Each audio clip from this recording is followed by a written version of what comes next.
Welcome to the Undisputed podcast. I'm your host, Jenny Taft. This podcast is the full show from today's episode of Undisputed from start to finish. We've got a busy slate, so skip Shannon. Let's get to it. Good morning. Welcome to Undisputed. We are live from Los Angeles. I'm Jenny Taft here with Skip Bayless. Shannon Sharpe. He's in Atlanta what's he doing today? Oh, taking another day off, I see. No. Yeah. Happy Easter. Happy Easter, Skip. He's trying to be nice now. That was yesterday. Trying to be nice. What are you talking Oh, about? my bad. I was celebrating with the Nuggets. I was down in San Antonio to watch that victory. Really? Were you really? Are you in San Antonio still? No. I'm back. I'm in Atlanta today. Oh, you went to Atlanta today. Where are you going to be in Portland next couple days? I don't know. Boy. Okay, Shannon. Back in Denver. Back in Denver for Game 5. Time for us. Yeah. Thank you for still being available for the show. Thanks for talking about a game that was 2 days ago. We appreciate that. Don't do that, Skip. Yep. Don't do that. Yep. That's so unbecoming to you. That series hasn't started yet. Okay. Oh, yeah, it's over. No, it's over. It's over. We have a lot to get to. I'm sure we'll go there on today's show. And we have to talk about this guy, Carson Wentz. Speaking of Is he over, on a short is leash he over? in Philly? Wow. And are the Lakers Whatever, making yeah. a huge mistake? But we are going to start with Russell Westbrook. The Thunder are on the brink of elimination after losing Game 4 at home last night.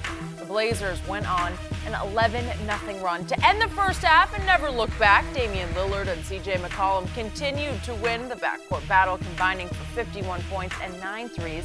Westbrook, on the other hand, missed all 7 of his shots in the second half and finished with just 14 points. After the game, Russ refused to answer questions and continued his battle with columnist Barry Trammell of The Oklahoman. And again last night, Russ was not very chatty. Take a listen. Yeah, Russell, Barry Trammell with The Oklahoman. You guys did a great job on Lillard in the first half. He didn't score until the last 75 seconds of the half.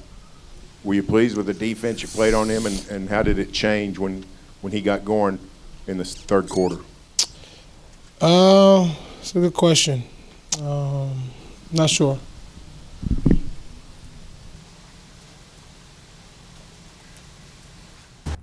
Okay, not a lot to say. Shannon, how much has Russell's legacy been hurt by this series? Well, it's been hurt by his play. It's been hurt by his petulant behavior carrying on with this journalist. The thing is, Skip, is that Russell is that good-looking girl that we overlook all the other flaws, that she has a terrible personality, she's not really nice to people, and she has a bad attitude. What Russ has seduced us with is the triple-double. Because he ends the night with a triple-double, we forget how poorly he shot the ball. Skip, he was 5 of 21. And if I'm not mistaken, since KD has left, he's 4 and 11. 4. He's won 4 games. He's won 4 games. And it seems to be the reoccurring. It's about to be 4 and 12. And it seems to me the reoccurring theme, Skip, is going to be first round exits. Now, he's averaging 21, 8 and 10. He's shooting 20 shots per game. That's not good. And you see what happens is that when he doesn't have the triple-double to seduce you, now you go back and you look and you're like, wait a minute. He shot 5 of 21? He was 2 of 7 again from the three-point line? The difference between he and Dame Lillard looks at it, Dame looks at it and says, you know what? It's the Portland Trailblazers against the OKC Thunder. He does. Russ looks at it, it's me against Dame. Russ reminds you of a defensive back that's given up 2 touchdowns and about 150 yards. And the moment he breaks up a play, he's out there celebrating. Yep. Bro, did you see what you just did? Good analogy. Every shot that Russ makes, he's celebrating like he just hit the game winner in Game 7 of the NBA Finals. Dame makes a bucket. He goes back up court. Yeah, I've done this. I'm going to do this some more. This is really hurting Russ's legacy, but we're going to sweep it under the rug, but he's averaging a triple-double. He's doing this. And you saw what he did last night, Skip. For the first time, I can honestly say, he saw that he didn't have it, and he tried to defer to Paul George in the fourth quarter. It was too late. They forced the Trailblazers to call 2 timeouts, Skip, late in the second quarter because they got it going. And what happened? Russ comes back down, start jacking up some jumpers in transition, missing shots. Dame gets it going right before the half, and when they should have been down 5-6 points to Trailblazers, they go into the half with a 2-point lead, thanks to Russ and his turnovers and his poor shot selection. Since KD has left, Skip, he's putting up phenomenal numbers. 30 points, 11 assists, 9 rebounds.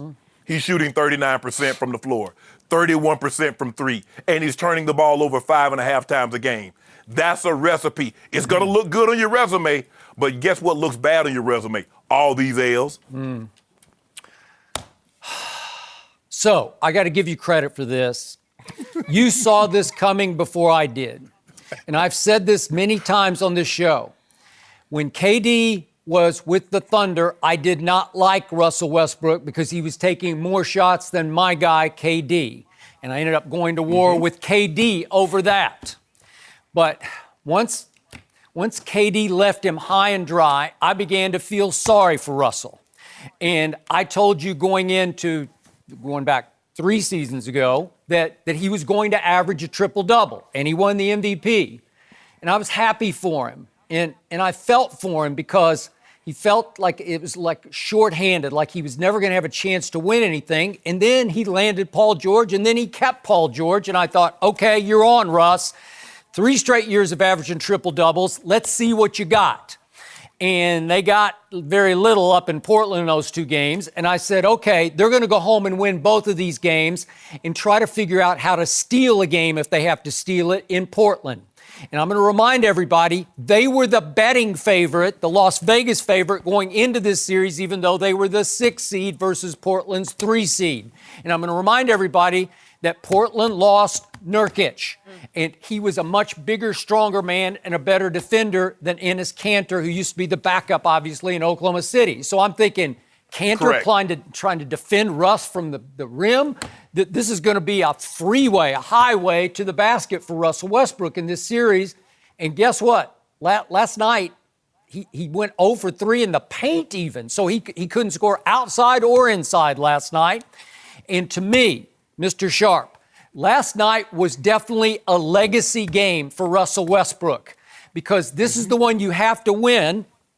And what did he do? He actually shot the biggest hole yet in his legacy because he shot himself in the foot and shot his team right in the heart.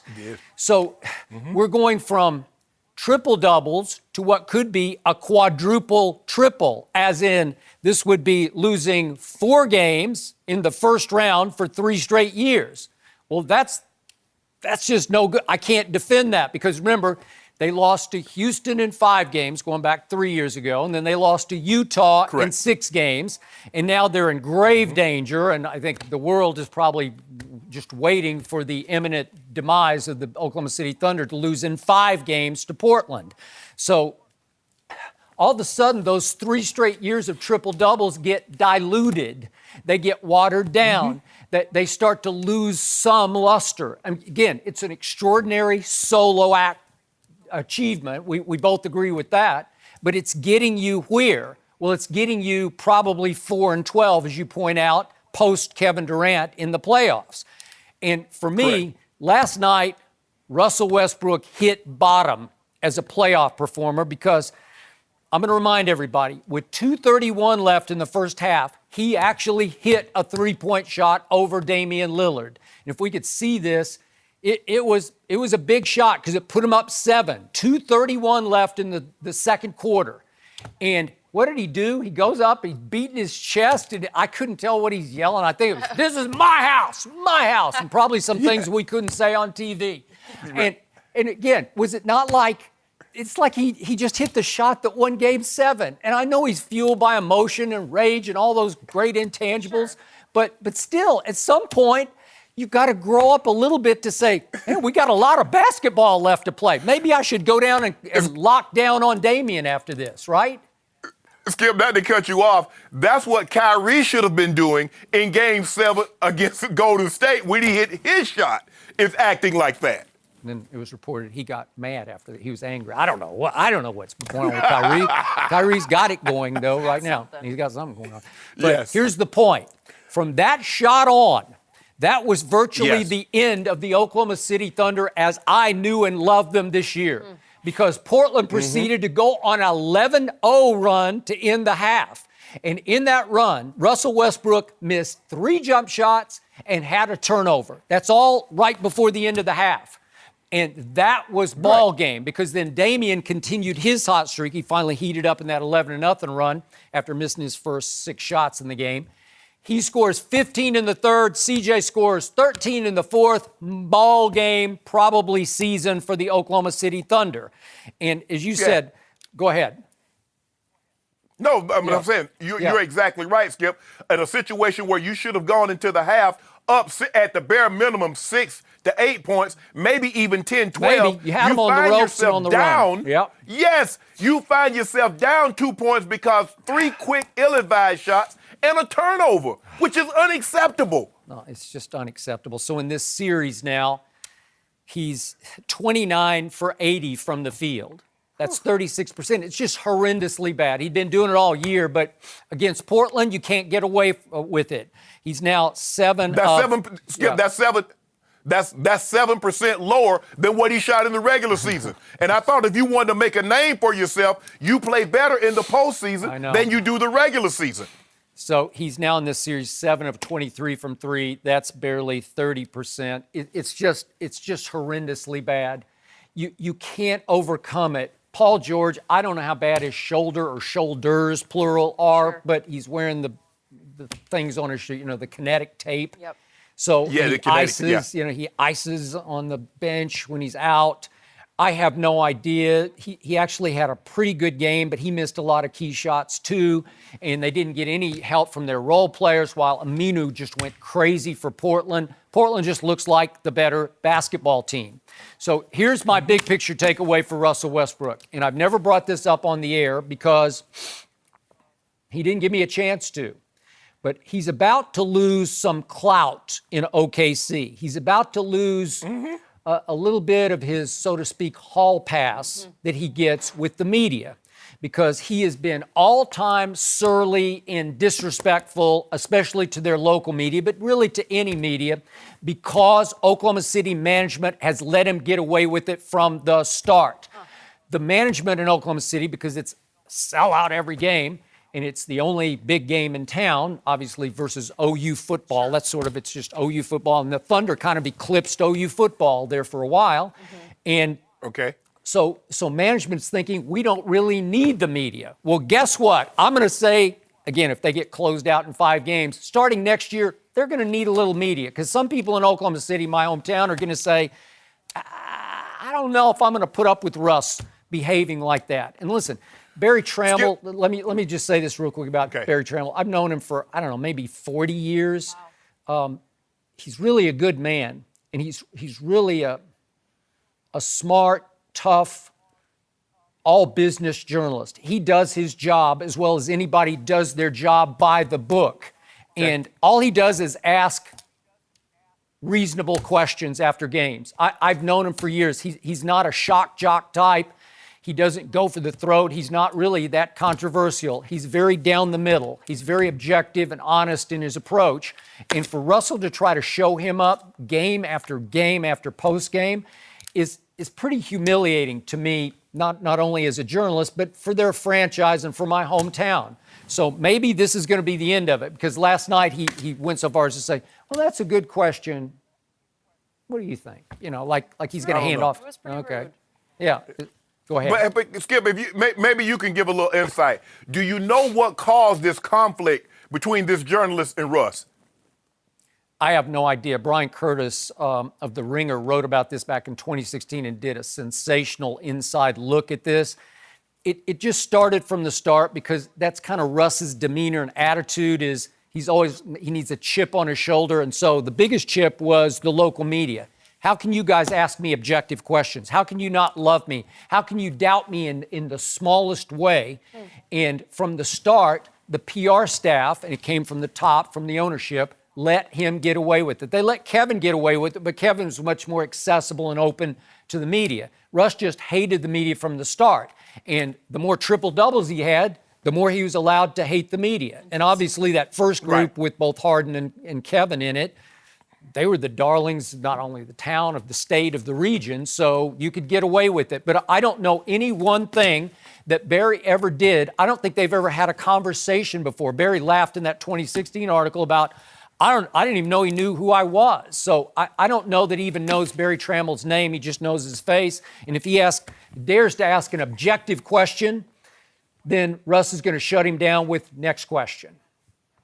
And the thing I found interesting the other night, I think it was Friday night, Skip, he done brought Paul George into this bull jive. He got Paul George talking about next question. Come on, man. Y'all listen, stop being so petty. You won a ball game, you're pounding your chest, everybody, you saw Schroeder doing his hand like Dame Lillard, it's Schroeder time and all this carried on. Hey, nah. You step to the podium, they ask you a question, you answer the question and keep it moving. You guys are playing terrible. Now, Paul George, he wants to be known as playoff Paul. He about to be known as first-round exit Paul because that seems to be what's happening a lot lately. Yep.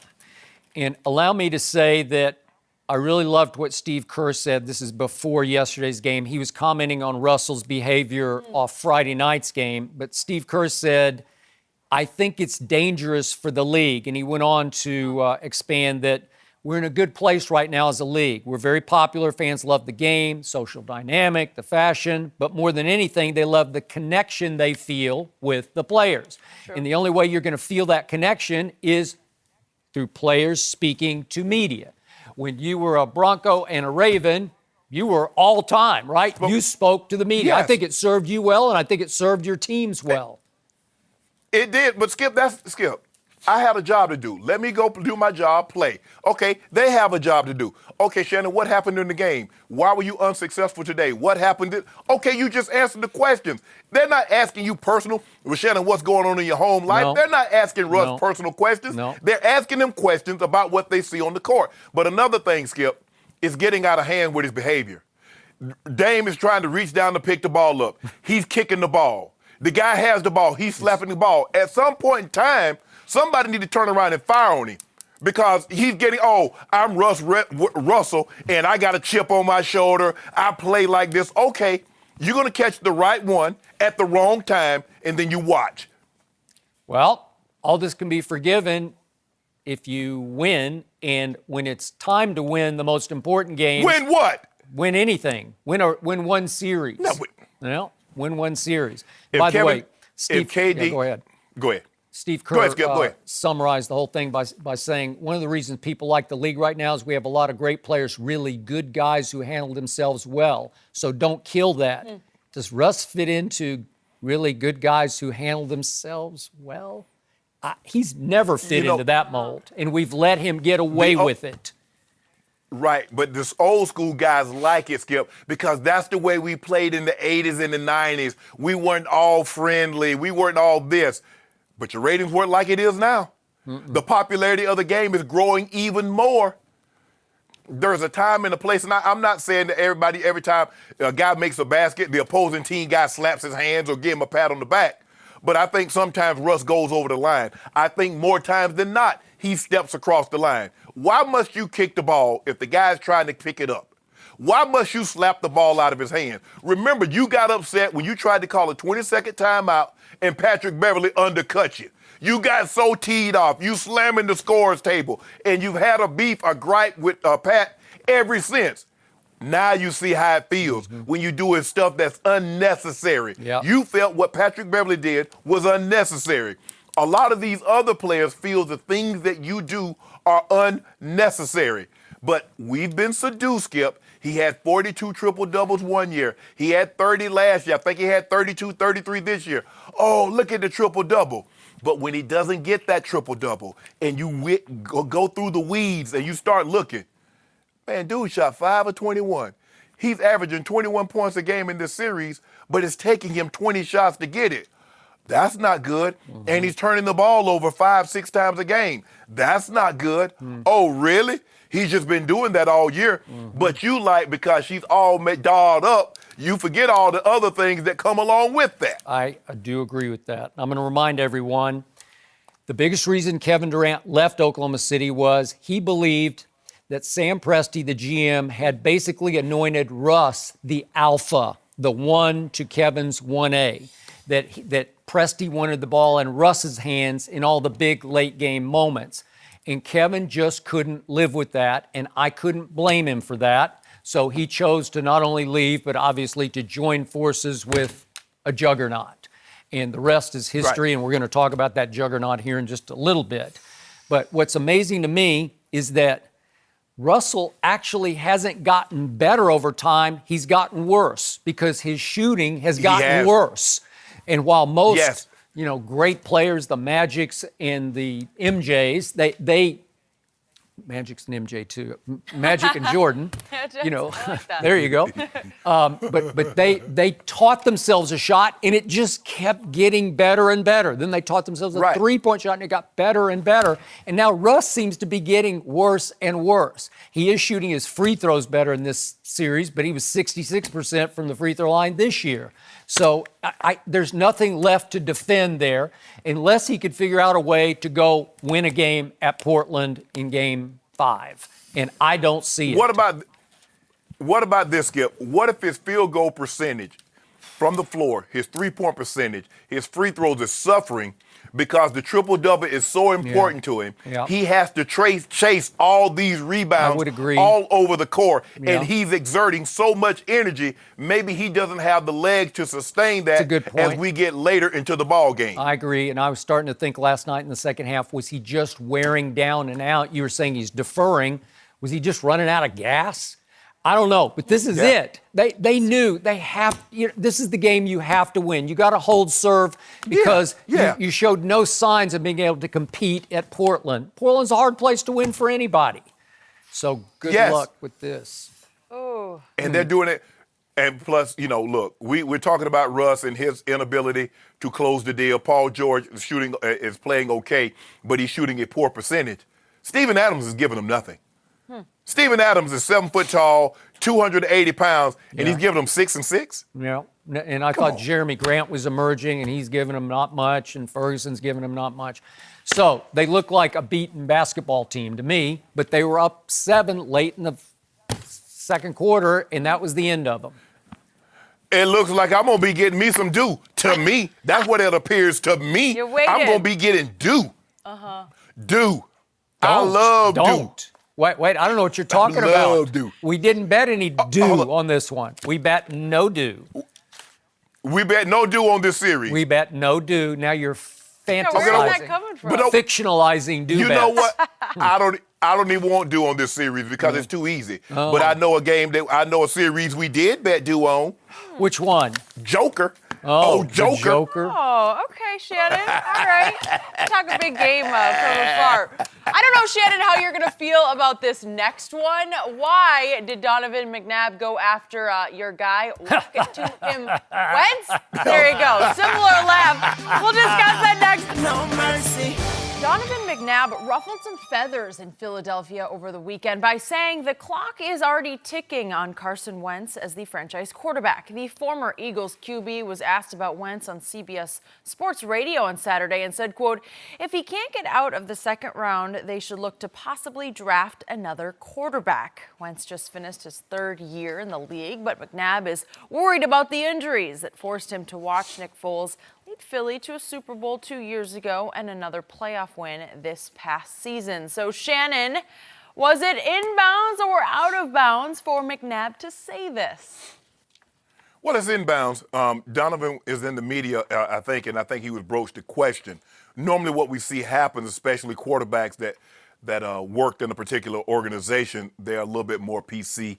They try to dress it up in such a way, say the same thing Donovan said, but makes it more palatable, more presentable to the fans.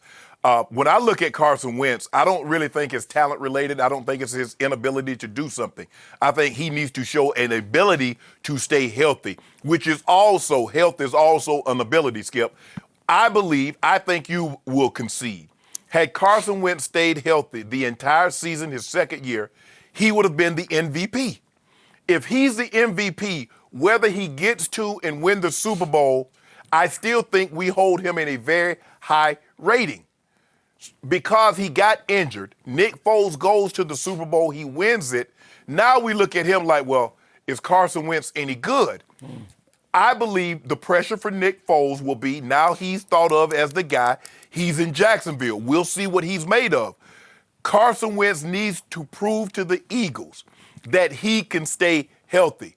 His second year, he get cut short. He tears his ACL and his LCL. The next year, his third year in the league, he injures his back. He misses, 5-6 games of the season. He's still injured. He's going to have to show them that he can stay healthy. There's no question about his ability. I believe he can lead them to where they want to be, but not if he can't stay healthy. Skip, they gave up too much to get him, to give up on him right now. This is in his fourth year. They're going to pick up that fifth-year option. This is a ways away. I believe he'll win the division, and he'll prove the reason why they gave up all those draft picks to move up to select him with the number 2 overall pick. Now you're dreaming again. Because this is becoming Shannon Sharpe's worst nightmare.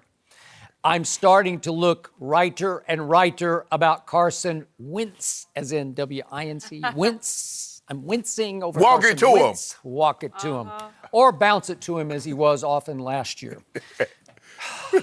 I know Donovan McNabb very well, and I believe he just spoke the flat-out truth. And I'm sure there are some last couple of days in Philadelphia, some Eagles fans who are saying, traitor Benedict Arnold, how can you do that to us, Donovan McNabb? And yet they know deep down that he was just expressing publicly their deepest, darkest fear about Carson Wentz. And to me, in the end, if we look back at this, Donovan's been very right about it because, remember, Carson Wentz was pretty lousy his rookie year. A lot of quarterbacks are lousy, but he was pretty lousy. His QBR was 24th that year, so he didn't have a Dak-like rookie year. And then second year, I'll give you that he was on course, on pace to win MVP up until their 13th game. But remember, he was going for a magic carpet ride with a loaded football team that was on the verge of going to the Super Bowl and beating Bill Belichick in the Super Bowl. So what happened? No, they beat Tom Brady in the Super Bowl. No. Stop doing that. No, wait, they beat Bill Belichick. That's what you always, wait, you always tell me Belichick's 75% of the credit, so I'm giving him 75% of the blame. Is that more than? No. Yeah. So they but you always talk about, Tom Brady has 5 Super Bowls. Tom Brady has 6. But when it comes to losing, you put him off on someone else. Okay. So what happened during that magic carpet ride? Actually, the Eagles rose because my Cowboys fell. And why did they fall? Because they had the cloud of the Zeke suspension hanging over them from training camp forward. And it was a lousy year for my Cowboys. I give you that. And finally, Zeke was suspended. But Ty Smith, the best left tackle in football, was also hurt. At that point, Sean Lee was the driving force of the defense, and he went down. So everything went up in smoke in Dallas, and it opened up a giant freeway for the Eagles to take off. So don't underestimate that Dallas won the division the first year, his rookie year when Dak was a rookie, and then won it last year. So when Dallas is healthy and right, you got problems because they got problems because last year Carson Wentz's QBR plummeted back to 12th and he got hurt again right on schedule and Dallas won the division again. And Nick Foles took over again and won a playoff game at Chicago and Nick Foles had them on a game-winning drive until Alshon had the ball hit him right in the hands, right through his hands, interception, and ended what looked like a game-winning drive at New Orleans. So we've read the offseason stories. Nick Foles, beloved in that locker room. Carson Wentz, not so much in that locker room. So all of a sudden... Okay, we get it.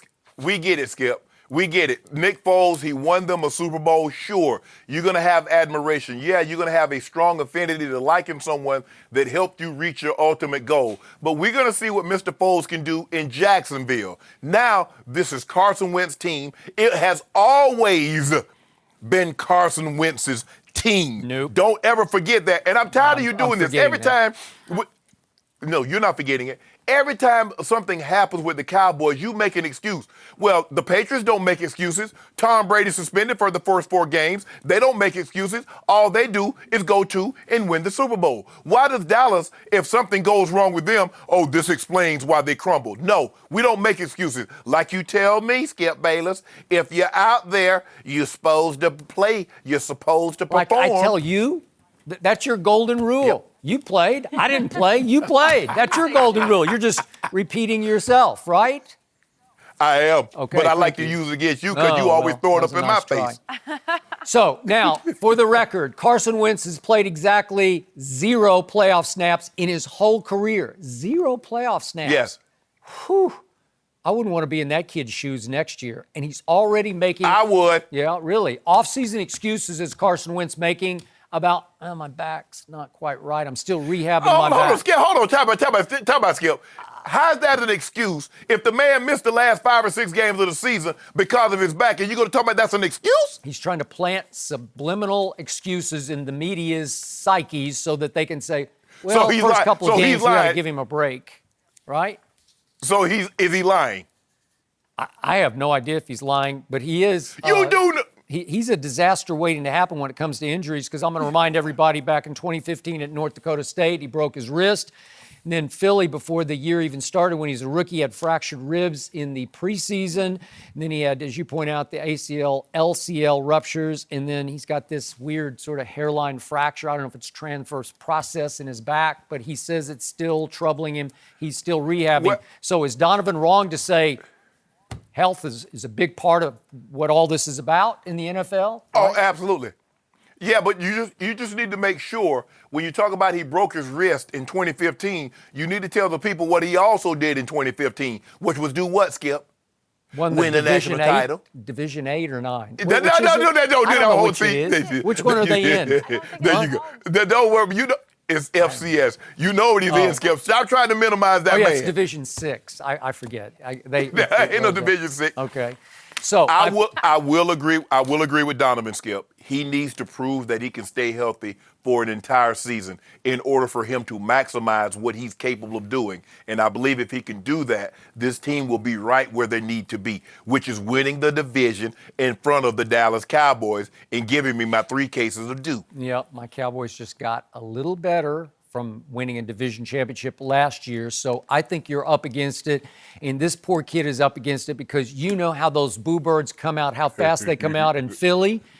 If he dares in the first 2 games to throw 1 or, heaven forbid, 2 interceptions, they're going to say, where is Foles? What are we doing? What's wrong with this guy? Well, they're going to like, we're glad we got rid of Foles because he'll be 0-2 having thrown 4 interceptions.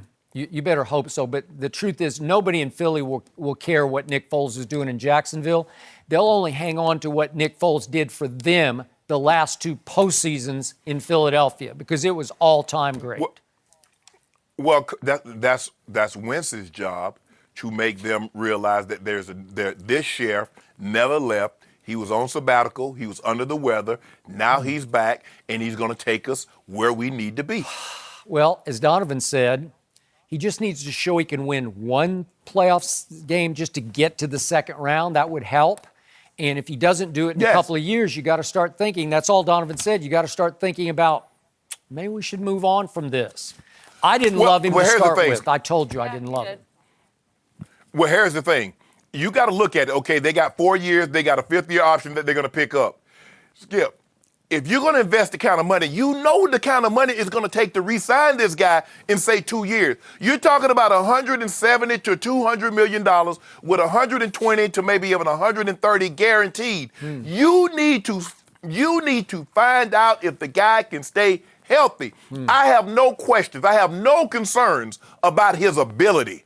But I guess being healthy is also an ability. That's the ability that I'm concerned with. That's the inability what I'm concerned with, because he hasn't been able to play a full season outside of his rookie year since he's been in the NFL. I know it's a small sample size. It's only 3 years. But I believe this year is going to be crucial because they're going to have to make a decision. You don't want this kid, Skip, to get into that 5th year, and then he plays that out, and then you want to try to get something done, it's going to cost you a ton of money. Well, so last night, I believe it was, Lane Johnson defended his quarterback and blasted McNabb and said, this is why you're not respected in Philadelphia. But Donovan is respected. Well, that's what he said. Oh, yeah. And I think Donovan, if memory serves, he got them to a Super Bowl without Terrell Owens. Do you remember that? Terrell was hurt. No, Skip, stop doing what? Skip, Well, Skip. he was. See, He was you hurt. see what you do? They won two playoff, two home games. Yeah. He was hurt the final 3 games. But you forget that he had what, 14, 15 touchdowns in those 12, 13 games that he did play. He was first team All-Pro in what he did and when he did play. And he had 9 for $122, if I'm not mistaken, in the Super Bowl. So stop that, Skip. 0 touchdowns. But I guess I won't be. 0. I guess I won't be able to call Donovan and get tickets to the Eagles game. Dang. Sorry, you're out of Thinking luck, about Shannon. that? Wow, interesting. Yeah. Well, I just all call know walking to is, him. Remember, Donovan McNabb just upped the heat on this poor kid because now every Eagles fan, when he does throw his first interception, is going to say, oh, maybe Donovan was right. I think you make a good point that those fans are not too forgiving if it starts to get ugly quickly, Shannon. I think you know that too. Well, that's the problem with the Cowboys fans. They're delusional. No mercy. We are moving on to the Lakers. What is going on with them right now? The LA Times reported that Jeannie Buss has no plans to hire someone to replace Magic Johnson as team president, and Magic is still expected to be part of the Lakers' free agent recruiting this summer. TMZ caught up with Magic over the weekend. Let's take a listen. You think maybe the way you left LA might have been done a little differently? No, No? it's the same. It was done? You know, everybody know I love the Lakers. Yes, sir. You know, and so I'm gonna always help them. Right now, I'm gonna still help them. Yes, you know, sir. I love my team, I love my franchise, and I love the city. So you have to do things sometime on your own terms, no matter what other people think. See? Yes, sir. And I'm that guy. Yes, sir. But I'm still helping them. It's almost like I've never left. I'm still talking to them every day. Yes, sir. You Mr. LA. You've been Mr. LA my whole life, Well, man. I'm gonna help them get the Lakers back right. You can believe that. Yes, sir. Okay. Real quick, any truth to the rumor that LeBron was the reason? No. Okay. LeBron was the reason. No. Okay. That's. I love LeBron. Yes, and sir. LeBron gonna lead us to the championship. So Yes, sir. we're excited about what he's gonna do, and also we're excited that he signed. Yes, sir. No, it's all good with me and LeBron and Maverick and RP The whole his team. agent. So The whole Rich team. Paul. So now all we need is keep going down the same path, get a superstar this summer, and we'll be fine. I'm glad we got to hear from him. Shannon, what's going on with the Lakers? I don't think the Lakers even know what's going on, Skip, and therein lies the problem. I think Jeannie Buss thinks this is like a local convenience store that's been in her family business for like 60 years, and she's just going to keep the status quo. The biggest problem that they have, and I don't know if she realizes it, is Rob Pelinka. He's universally regarded as a bad guy, a very untrustworthy guy. Yep. So how do you get past that? Magic Johnson's going to be Magic Johnson. Magic is in the perfect role, Skip. He doesn't have to be Irving anymore. He gets to come in. Magic, we got this guy coming in. We want to take him to dinner. Magic goes out. Magic, Jeannie, whomever else they invite, and he gets to be Magic Johnson. He gets to talk about the good old days. Yep. He gets to talk about what he sees in this player. And so he doesn't have to watch film. He doesn't have to go scouting in some gym in a small town. He doesn't have to go overseas. He's Magic Johnson all over again, a role which is suited very well for him. But Jeannie Buss, Jeannie, let me tell you how this thing worked. At some point in time, you can no longer live off your father's legacy. Your father built this Lakers team this team that we see, the Lakers. Your father built that, but your father's been gone and rest his soul for a period of time now. It's on you. You don't get to say the Showtime Lakers because you didn't build that. You don't get to say Shaq and Kobe's Lakers.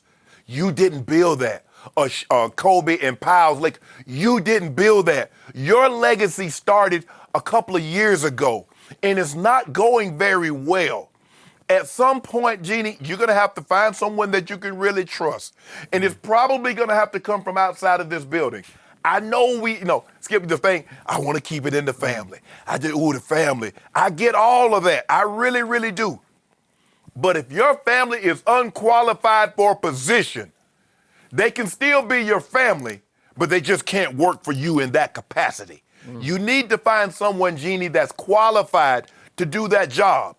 You've given Rob Pelinka more power. That doesn't mean he's any more trustworthy outside of your organization. That doesn't mean anyone likes him outside of that organization anymore because, oh, man, you see Rob really got some power. Yeah, people look at him as the snake because of some of the things that he's done behind the scenes. It's going to be very, very interesting to see how this plays out, Skip. But unless they bring someone in, it's going to be very difficult for them to lure a big-time superstar because they don't trust that guy. Correct. You know what? This actually all makes me feel sorry for LeBron James. Yes. This is a mess. I never thought I'd see the day, and I believe today is going to be that day, that the Los Angeles Lakers are viewed around the league as a laughing stock. Because if the LA Times report is true, that there's going to be no new president hired, so there's no Jerry West, there's no Pat Riley, there's no R.C. Buford or Sam Presti or whoever else she might have gone after, that right now the GM of the Lakers, the point man for the coaching search is one Rob Pelinka, as you point out, who used to be, and his only claim to fame was he represented as an agent Kobe Bean Bryant. And that's got to be a little hard on LeBron because now Kobe's guy is his quote-unquote boss. Not that LeBron has a boss, but he's in charge of the franchise. And that's got to not sit well with LeBron. He's Kobe's guy. Correct. And by all accounts, as you say, he's not a good guy. And he was the bad cop to Magic's good cop, and now the good cop is free to roam. Yep. And I'm happy for Magic because he's out from under. And you know what? Maybe LeVar Ball was right. I don't know, it was maybe 2 months ago when he sat right here on our debate desk and said, hey, I don't know what you're talking about Magic. He's just a figurehead now. I just deal with Rob. It is interesting. Well, maybe that's what was happening all along. Maybe Magic's resignation was just a foregone conclusion, right? Maybe. And Skip, we scoffed at the time that the mere mention that Magic Johnson can be a figurehead, that someone was behind the scenes controlling it, and Magic was just out there just talking, was far-fetched. And now it seems more realistic, more probable, more likely than not that was the case. It sure does. So it seems to me that Jeannie is now comfortable going forward as the owner/CEO, almost the Jerry Jones of this operation. Not that she's going to be as out front as Jerry, but she wants to be a hands-on owner with Rob as her point person. He's going to execute whatever the two of them decide. And Magic said he's been on the phone with Jeannie, he said almost every day. So he's gone from official president to ambassador president, where Jeannie can call him. You know, Jeannie can say, hey, what do you think about this or that? But Jeannie obviously will still have the final say. And now Magic is free to go back to run his businesses where he doesn't have to show up at the office every day or have any pressure to.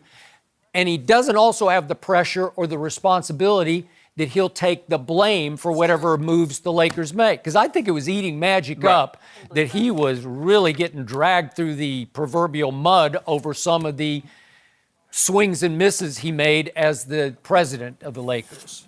But think about this, Skip. Okay, now Magic is the ambassador. He really doesn't have a title, but he's Magic Johnson, and he's Mr. Laker. Okay, we bring these free agents in, or Jeannie is talking to Magic, but the guy that's powerful is Rob. So she goes back and talks to Rob about what she talked to Magic about, and Rob like, nah, I don't think that's the way we should go, Jeannie. What do you think she's going to do, Skip? She's going to go with the guy that she sees a lot of the power to. Yep, she will. I feel bad for LeBron, Skip, because LeBron thought Magic's in charge now, Jeannie's in charge now. I don't believe he'd ever come if Jim Buss was still in charge, but he's like, Jeannie is in charge now. They got Magic on board. I'm sure all what we're talking about today, what we heard about Rob Pelinka, I'm sure LeBron has heard. But he's like, Magic is in charge. So we good. We ain't even worried about Rob. Magic's in charge of this thing. Genie's in charge. We good. Come to find out, he like, man, Magic said he didn't want Cleveland West. Hell, this is Cleveland West, and it had nothing to do with me. What an absolute mess. And now if you're recruiting free agents, let's do hypothetically that guy number 2 up in Toronto. That guy. He did grow up. He had a monster game yesterday. Really? Boy, I'm starting to think. You saw it, Skip. Wait a second. I'm starting to think Siakam's the best player on that team. You ain't thinking that. I want you to. Well, I was thinking I that don't want in you game to think 3. that anymore. I tweeted that after game 3. I don't want you to think that anymore. Yeah. I do not want you to think that anymore, Skip Bayless. Okay. Maybe the Lakers should recruit Siakam. I don't know. But anyway, let's do the hypothetical. That, again, Rick Bucher, our guy who appears with us from Bleacher Report, said the other day on the show that their primary target, number 2 up in Toronto. So let's just say that number 2 comes in for a visit and Magic takes him to Avra and Beverly Hills, wherever they go, and it's a team of Magic and Genie and Rob and whatever. And Magic says, we're going to do this and that. And number 2's got to be thinking, well, you're really not doing anything. You're just here. You're just the ambassador, right? I won't ever see you. Yep. I might see you at the game occasionally, but probably not, right? So I don't know. This is what we just get. This is how we're going to get Kawhi. Kawhi, look here. We hired a lady on staff. She's going to braid and unbraid your hair every day. That thing's going to look fresh 82 nights a year. You're going to be on point. Wait, time out. No. It doesn't have to look fresh 82 nights a year. It needs to look fresh 60 nights a year because that's all you're going to get from him anyway. So you can have 22 nights off. That lady can, right? Not bad. No, Skip, look. He wants to be healthy. I'm telling you, he's going to bump that up. Next year, he'll probably play like 72 games. Did you see him after the game last night or yesterday, whenever it was? He was tired. He was sick. He said he was sick in game 3. I had the flu. Yes.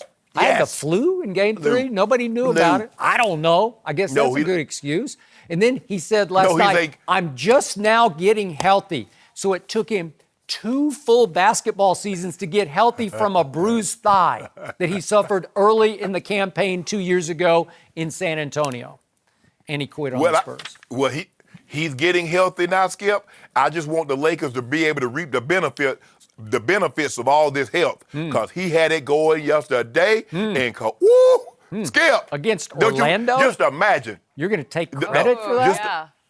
You put stock in that? Just imagine if you guys had him in San Antonio, this series with the Nuggets would already be over. You know what? We probably would have lost. It'd probably be over now with him. He would have quit anyway. I don't think he'd be playing. So how about this here, Skip? If you had Kawhi, you'd probably be the first or the second seed while you're talking. Huh. Well, how can you be the first or second seed when he plays like, what? He played 9 games the year before? Would he played 9 this year? I don't know. Who knows? Ask Toronto how they became the second seed with them playing 62 games. Maybe he's in love with Toronto now. Maybe he's going to stay. It's a cool spot. Stay up there. It's a little cold, but we don't miss you, big guy. Oh, this guy's not missing. Yes, you do. Yes, you do. No, don't do that, Skip. You do miss over here. We're going to move on to the Warriors. Are they a lock to win another title? Is it that simple? We'll discuss. No mercy. The Warriors took care of business again at Staples yesterday, beating the Clippers to take a commanding 3-1 lead in the series. Kevin Durant had 33 points and was aggressive for the second straight game, but it was Klay Thompson who broke out in a big way. Klay made 6 three-pointers, and Golden State needed all of his 32 points because Steph Curry finished with only 12 points and was ice cold from behind the arc. The Warriors can close out the Clippers Wednesday night at Oracle. So, Shannon, how impressive were those Warriors yesterday? The Warriors are who we thought they were. I'm not surprised by anything they're doing. They have a very unique situation. We've never seen a team like the Warrior. We've never seen a team where their third best player can go get you 60. He can heat up and get you 37 and a quarter. The second best player is a 2-time league MVP, and he won one of those awards unanimously. So this is a team that we've never seen anything like this in the history of basketball. 80s Lakers, 80s Celtics, the 60s Celtics, it doesn't matter. No team has ever possessed the firepower in what they have Think about this. A two-time league MVP has 3 points going into the fourth quarter, and they're still up by 8. Why? Because Klay Thompson went nuclear in the first half. Kevin Durant woke up and said, Patrick, these people out here actually think Patrick Beverley can bother me. Well, let me show you. I'm going to get cooking. And he started from game 2. He picked it up, in game 3. He picked it up and carried it on in game 4. So I'm not surprised by anything that the Warriors are doing. I thought they would win this series. Skip thought, I don't know what Skip thought. We did have a bet on this one. We had a do on game 4, Skip. One single do. 2 leaders. Did you bring it into work today? I need to know. No, because I just won it from you a couple of days ago.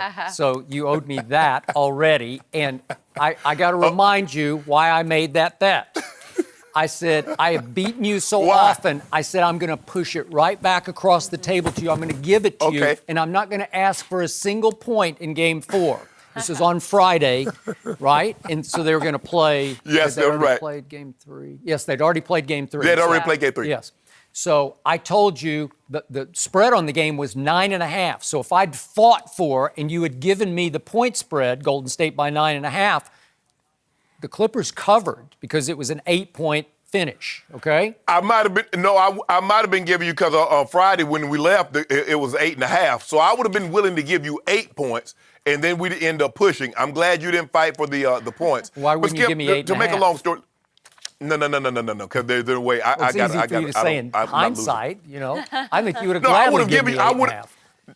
No, I would have given you 8. No, I'm not doing the half points because the halves always get people. Vegas, that's why Vegas always installed the half point, knowing you can't score half points. But Skip, to make a long story short, I always felt that the Rockets would be the Warriors' toughest task because they have 3 unique players that in any given game, they can go for 30, 40, or 50. And when your third best player, which is Klay Thompson, can go get you 60 points. I got it. You're still missing the point of what happened yesterday. I did pick the Clippers straight. Yes, this happened. What? Shortly into the fourth quarter, my Clippers were only 1 point behind your Golden State Warriors. And you want the Warriors to be great so it makes LeBron look better because he doesn't have any help in LA. No, this is not about LeBron. Okay, I got it. So one down with like 10.5 minutes left in the game. What is that time? What do we always call that time for the Clippers, especially at home? That is Lou time. Lou Williams. And guess what happened? Lou Williams, he was 3rd in the NBA in fourth quarter scoring this year behind James Harden and Kemba Walker. Is that pretty good? That guy, Lou Williams? Yeah. Guess what? He good. turned yesterday into Who Williams because I couldn't recognize him. I needed Lou Williams to live up to on Friday.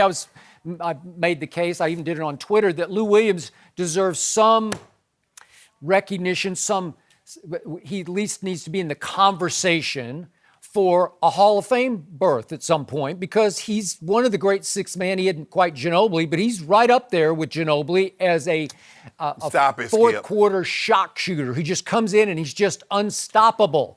So how did he pay me back for even giving him any Hall of Fame consideration?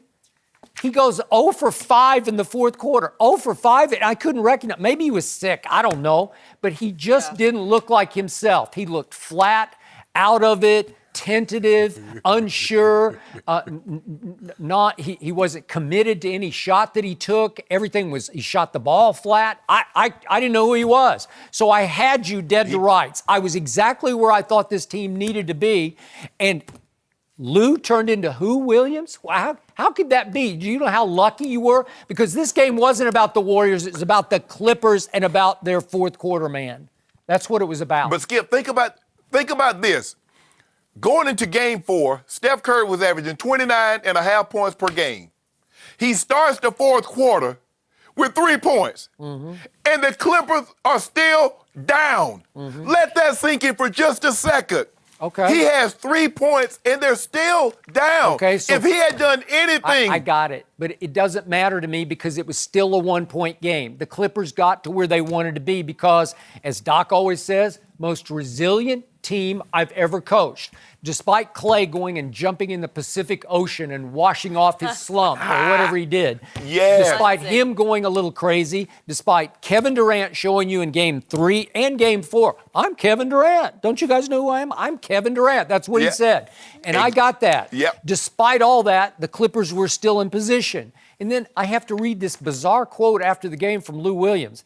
My success has been predicated on everyone playing well, and we just haven't been able to get that going. What? That's weird. What are you talking about?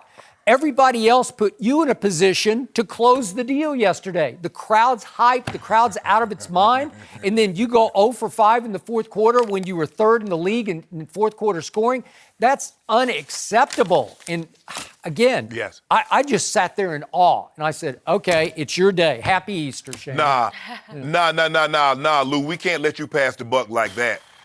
The Clippers' success is predicated on you playing exceptionally well. Yes, you guys play. Right. You guys are a team.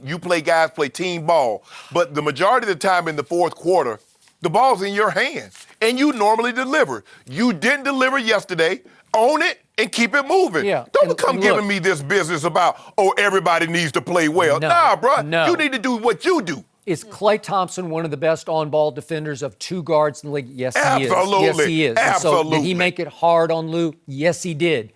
But Made Lou it makes very it hard on everybody. He's unstoppable. He's phenomenally gifted as a scorer.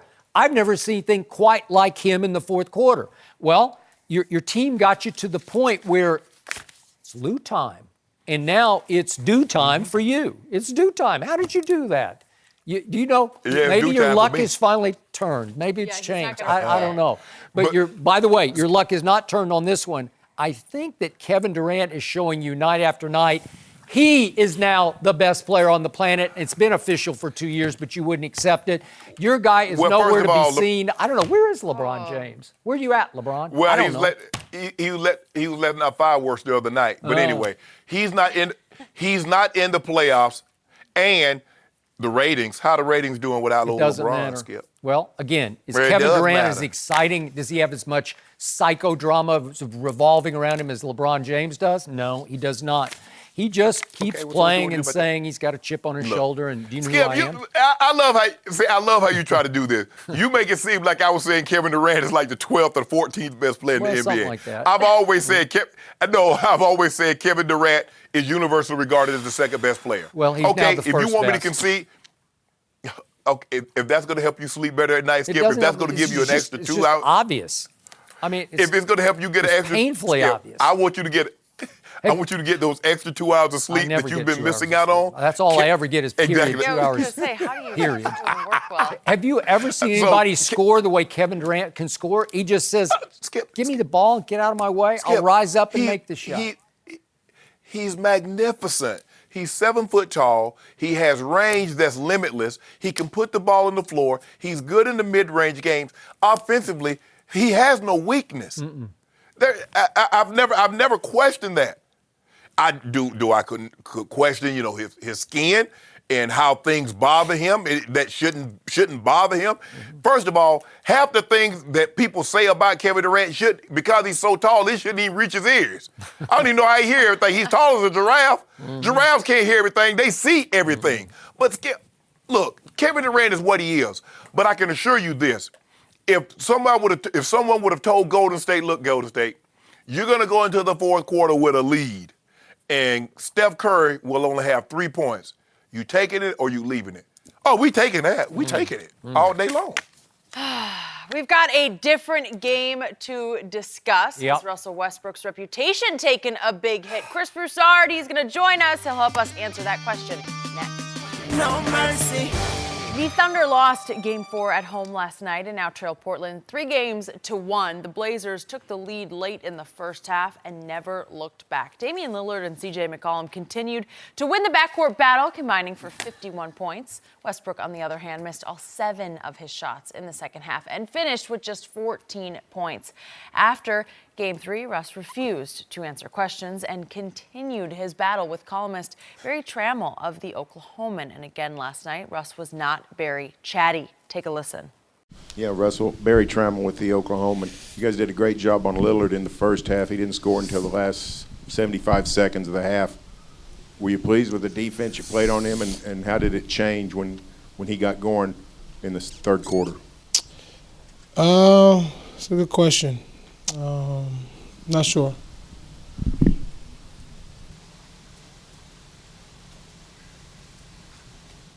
All right, we're joined by FS1 NBA analyst Chris Broussard. Chris, good morning. That was an improvement, actually, over just a straight no comment. I don't know. It's just, no, it's bad. It doesn't look good. It's not good. We'll get to that. But how much has Russell's legacy been hurt by this series? Not at all. And here's why. Because Russell Westbrook's legacy is not going to be about winning.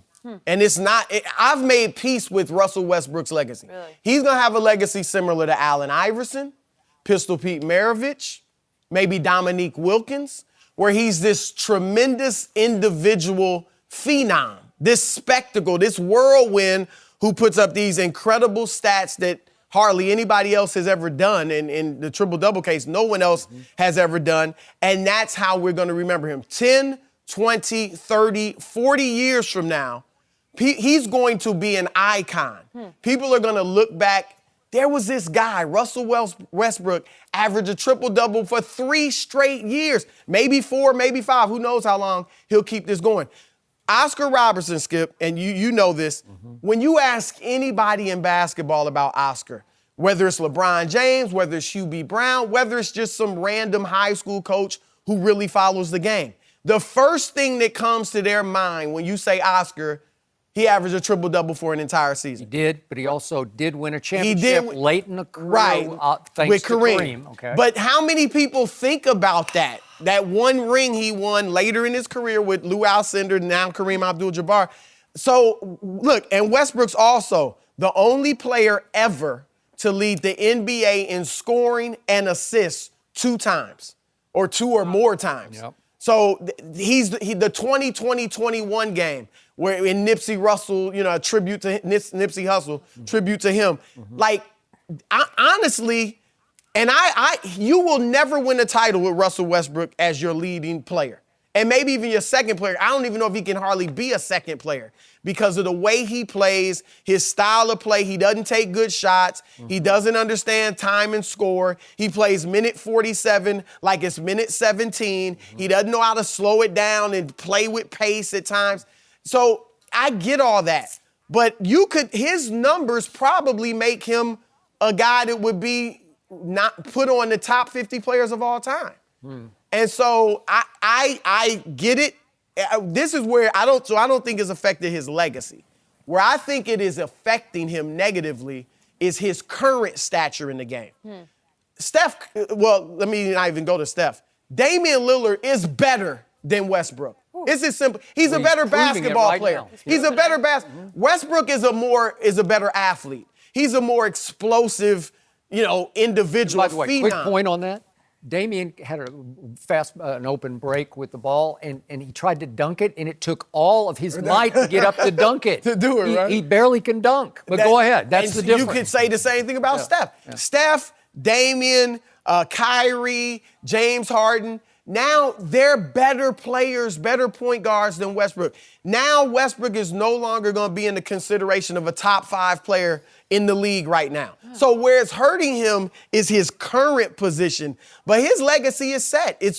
He was this tremendous individual phenom. And last thing, Iverson, after they went to the finals in 2001, he only won 1 playoff series the rest of his career in 5 tries. Was with Carmelo?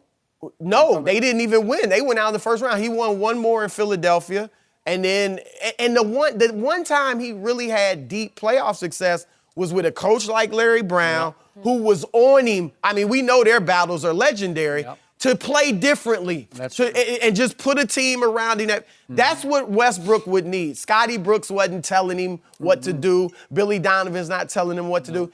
That's the only way he could win at any high level outside of having a great player like Kevin Durant, which he did. Well, Shannon Sharpe, go ahead. Well, let me ask you this, Chris. Once you've had this kind of success, you've gone three straight years and you've had a triple-double.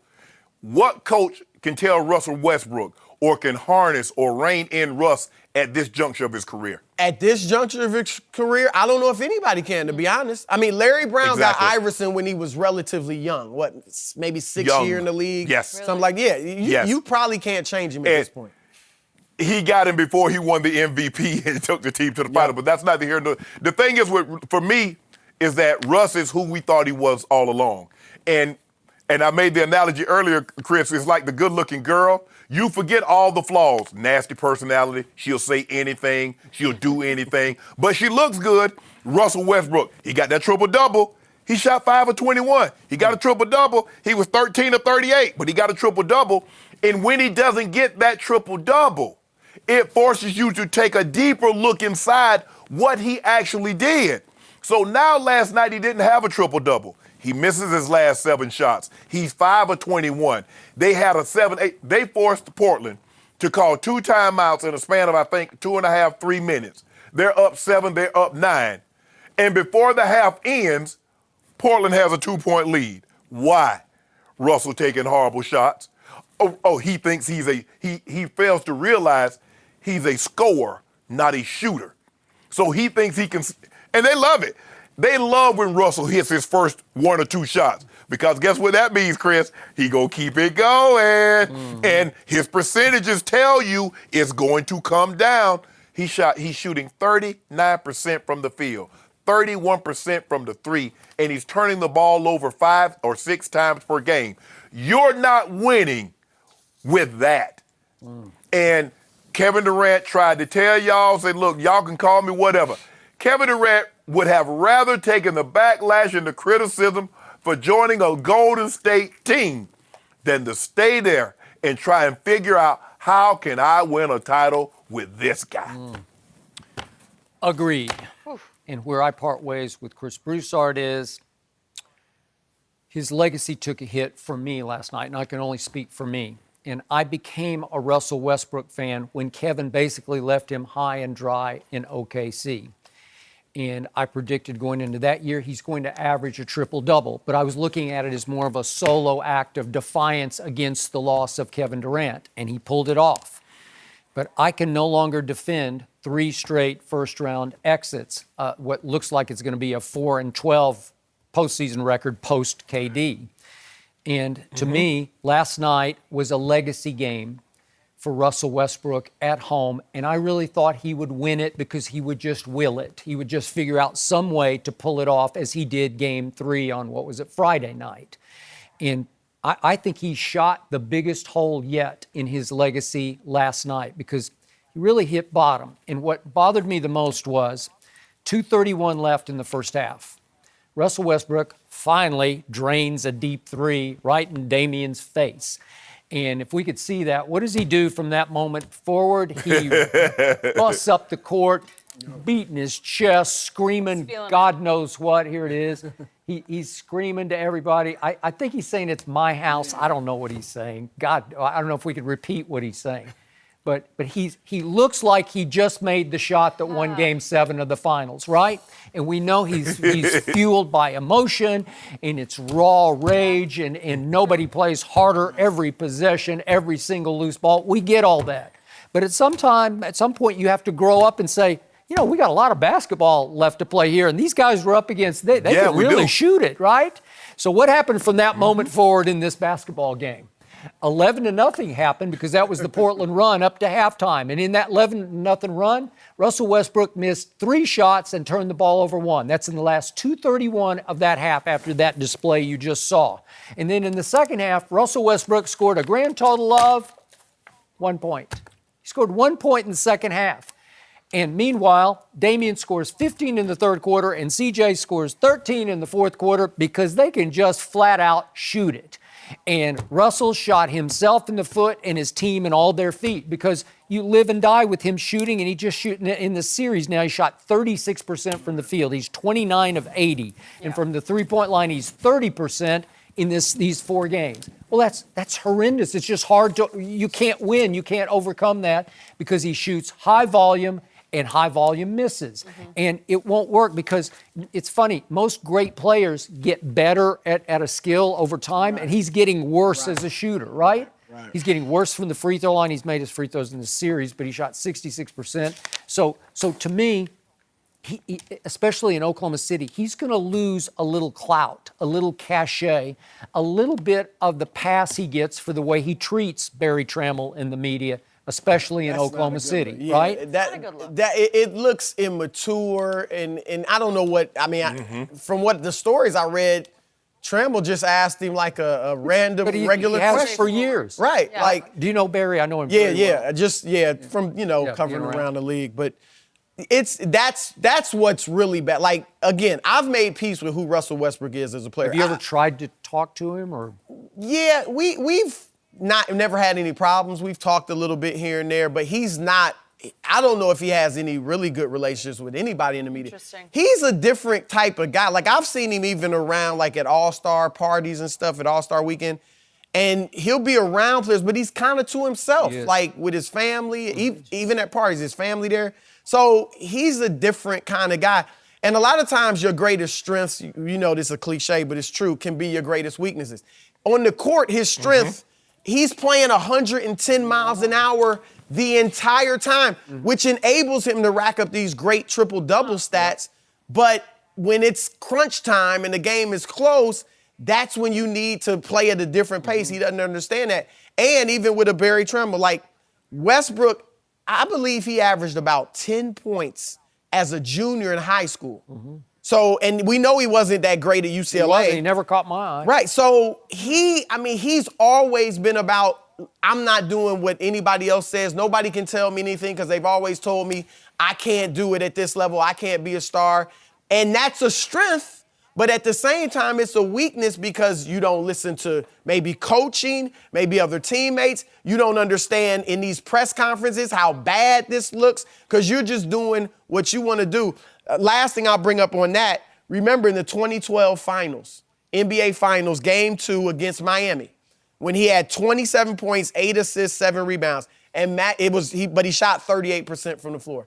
And Magic Johnson said it was the worst performance he's ever seen by a point guard game 3. in the finals. Wasn't it the first game at Miami? I don't know. I think it was Game 2. They lost Game 2 on that. Yeah, LeBron got away with that non-call at the end of the game. Durant. LeBron didn't get away with nothing. Stop doing that. No, he He did. doesn't miss anything. LeBron actually hit a big free throw in that game. He did. No, he did. You say it again. Yeah. He hit a bunch of big shots. Yeah. NBA Finals MVP. But he fouled Durant. Remember on the Yeah, baseline? yeah, He did. yeah. I not. remember that one. Yeah. I remember that one. Okay. But Durant, Did they call it?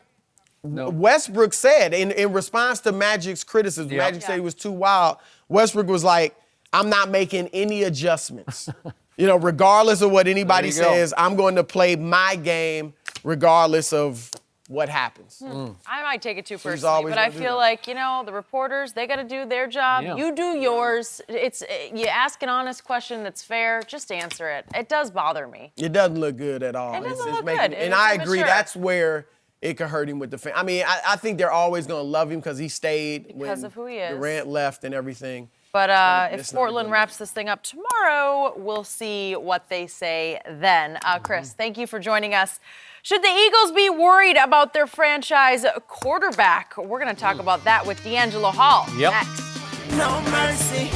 Donovan McNabb took some shots at Carson Wentz over the weekend. The former Eagles QB was asked about Wentz on CBS Sports Radio on Saturday and said, quote, if he can't get out of the second round, they should look to possibly draft another quarterback. Wentz just finished his third year in the league, but McNabb is worried about the injuries that forced him to watch Nick Foles lead Philly to a Super Bowl 2 years ago and another playoff win this past season. We're joined by FS1 NFL analyst D'Angelo Hall. Good to have you back with us. Shannon, I don't know if you noticed, but Skip was enjoying that. Did you see the Wolf Hunter? He was really ball feeling down it. from I Carson see it. Wentz? He was enjoying it. Yeah. D'Angelo, what is your take on those comments from McNabb?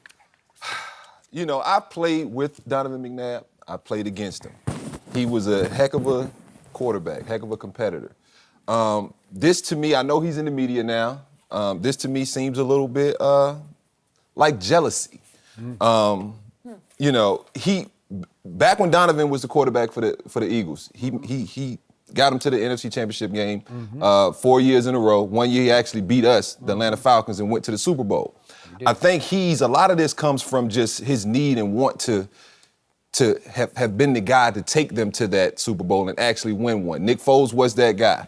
You know, I've always said that, you know, you should have made a decision, whether it was Nick Foles or Carson Wentz. The Philadelphia Eagles felt like Nick Foles was the guy that they wanted to let walk. They kept Carson Wentz. So to put a timetable on Carson Wentz and say, hey, 2 years to get out the second round of the playoffs, you know, the kind of talent that Carson Wentz is, you can't find those kind of guys on trees. And so for me, I'm rocking with Carson Wentz. You know, in this league, if you can make it to the playoffs, that's like the almost like the Sweet 16 in the NCAA tournament. If you can get in that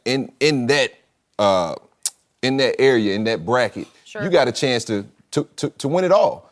And so, you know, Carson's success has kind of, you know, been labeled because of his injuries. Not, you know, people still aren't really sure of how good Carson Wentz is. I believe that this guy is a great talent at the quarterback position in the league. You know, I know I'm rambling, but no, you're not. I get it. Yeah, because it's hard to put just that one single label on what this guy brings to that team. You know, people said when Nick Foles got the chance to play that they needed that calm kind of different mentality than Carson Wentz. And then when Carson Wentz got back out there, they were like, man, we were missing that. And so it's kind of damned if you do, damned if you don't. But Carson Wentz is a player, and I don't think Philly can do much without him. Why wasn't Donovan jealous of Nick Foles? Why didn't he call him a mirage? Why didn't he say that was just a blip instead of a trend? Because he was the Super Bowl MVP, which Donovan never was. Because it wasn't popular to say that. Okay. To me, it wasn't popular to jump on that bandwagon and say, hey, Carson, Nick Foles won the Super Bowl, but he's still not that good. Then people would have said, man, you are a straight hater. Okay, are you but saying to there's speak a little bit of truth, there's a little bit of truth into this Carson Wentz conversation. That's why I'm saying it's not totally far-fetched. Carson does have to stay healthy. But as we know in this league, being healthy sometimes is just luck of the draw. It really is. You take a guy like Charles Woodson. Early in his career, he was kind of injury-riddled a little bit. Oakland ran him out of there. He goes, finds another home in Green Bay, and proceeds to put on a Hall of Fame career. And then you get guys who never get hurt early in their career, and then toward the back half, get injury after injury after injury. And so, to me, Carson Wentz is still a very young player in this league. We know he can play. He was almost the MVP had he played the rest of that season. And so we know this kid can actually play. You don't think so, Uncle Shay? No, Come on he now. Does. You with me? I agree. I'm with you. That's what I've been trying to tell Skip all along. He would have been his second year had he not gotten injured. He would have been the MVP, and this would have been a moot conversation. I know it was Easter yesterday, and maybe Donovan think they hide quarterbacks in the weeds, and teams can go out there and find one. That's not how it works, Donovan. You understand how this process works. And if you got a quarterback and you think about what they did to get him, they moved heaven and earth. They're not giving up on him just yet. He's going to have to show for an extended period of time he can't stay healthy. But they're going to give him the benefit of the doubt because you know why? The Indianapolis Colts did the same thing with Andrew Luck. Remember? All those injuries, he missed an entire season. He missed 8 games. He missed 3 games here or there. And they's like, you know what? We're going to ride with him. And they gave him the big deal.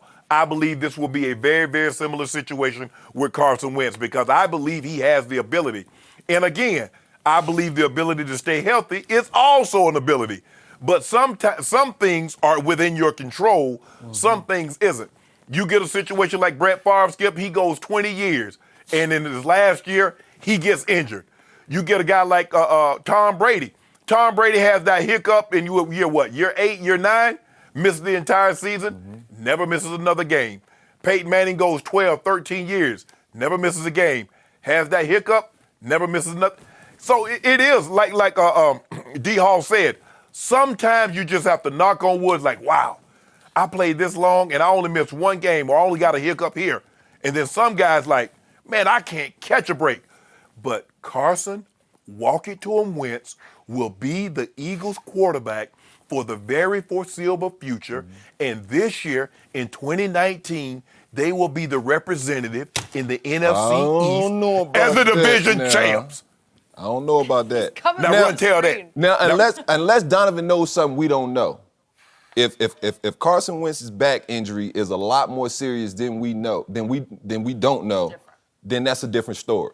But all that bar aside, I think he can still go out I and do it at a high not level. care about injuries. I am here to tell both of you, you're both going to be proven wrong about bounce it to him Wentz, because that's who he is at heart. He had one magic carpet ride with a loaded football team. But could we say that for Nick Foles? Nick Foles took them to levels that Carson Wentz never could have dreamed taking them. but Because what happened? What did your eye? I know what my eye test told me.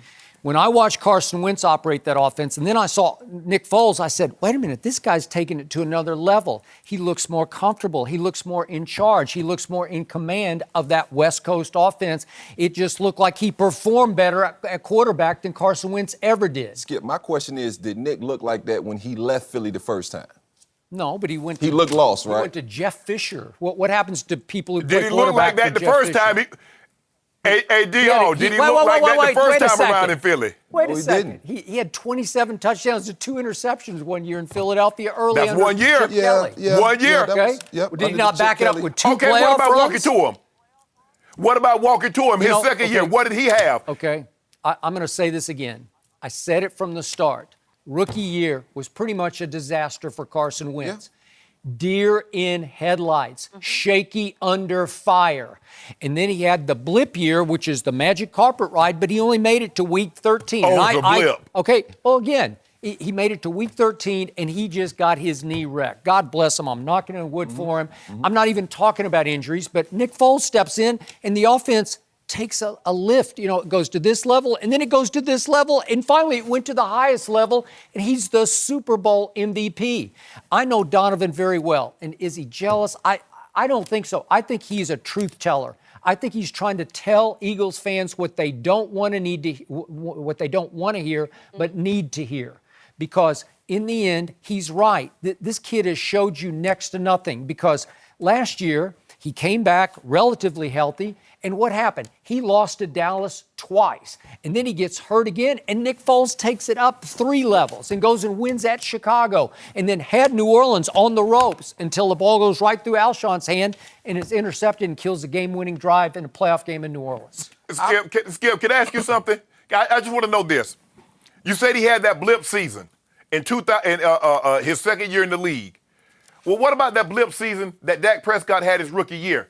You see, if you look at Carson Wentz's numbers when he had Jay Ajayi and LeGarrette Blount running the football, he was unbelievable. We look at Dak Prescott in his rookie year and his third year when he had Zeke running the football. But what did he look like when Zeke Elliott had to sit on the sideline when he was dealing with what he had to deal with off the field? What did Dak Prescott look like, Skip Bayless, if you don't mind me asking? Well, I'm glad you asked, because last year he looked like a star quarterback to me, because he finally got a number 1 receiver, and they just took off and ran away with the division again. They ran away again. How do you explain that? Yeah, I explained that because for 2 of his 3 years, he's had the league lead rusher. And in the year that he didn't lead the league in rushing, in the games that he played, he averaged the most rush yards per game, which meaning if he'd have played all 16, he would have led the league in rushing again. Okay. That's how I explain it. D-Ho, how you explain it? Why did the Eagles take off in Carson Wentz's second year? It was simply because Dallas went south, because the Zeke cloud hung over that team from training camp forward. Is he going to be suspended? Is he not? Finally suspended for 6 games. They lose Ty Smith, the best left tackle in football. They lose Sean Lee, who was then the driving force of their defense. And they collapse in the middle of the year. Then they started to get it back when they got healthy at the end of the year and finished 9-7, which was pretty good given what they were. But they cleared the decks for the Eagles to win the division. They can't. The Eagles can't win this division unless Dallas doesn't win the division. And in the Super Bowl year, you didn't say anything about Jason Peters getting hurt. They lost their linebacker. They lost one of their D linemen. People have injuries. I just want you to tell me about the blip that Dak had when Zeke is eating. That's why they're going to take care of Zeke first, because we saw when the Rams shut Zeke down, they're going to take care of Zeke. Well, you better take care of it. No, you better take care of it. He's been eating too much. Just fine, yeah. Just- We're not worried about Oh, We're not worried about Yeah, we're okay. We're okay. He can wait. He's fat and happy right now, right?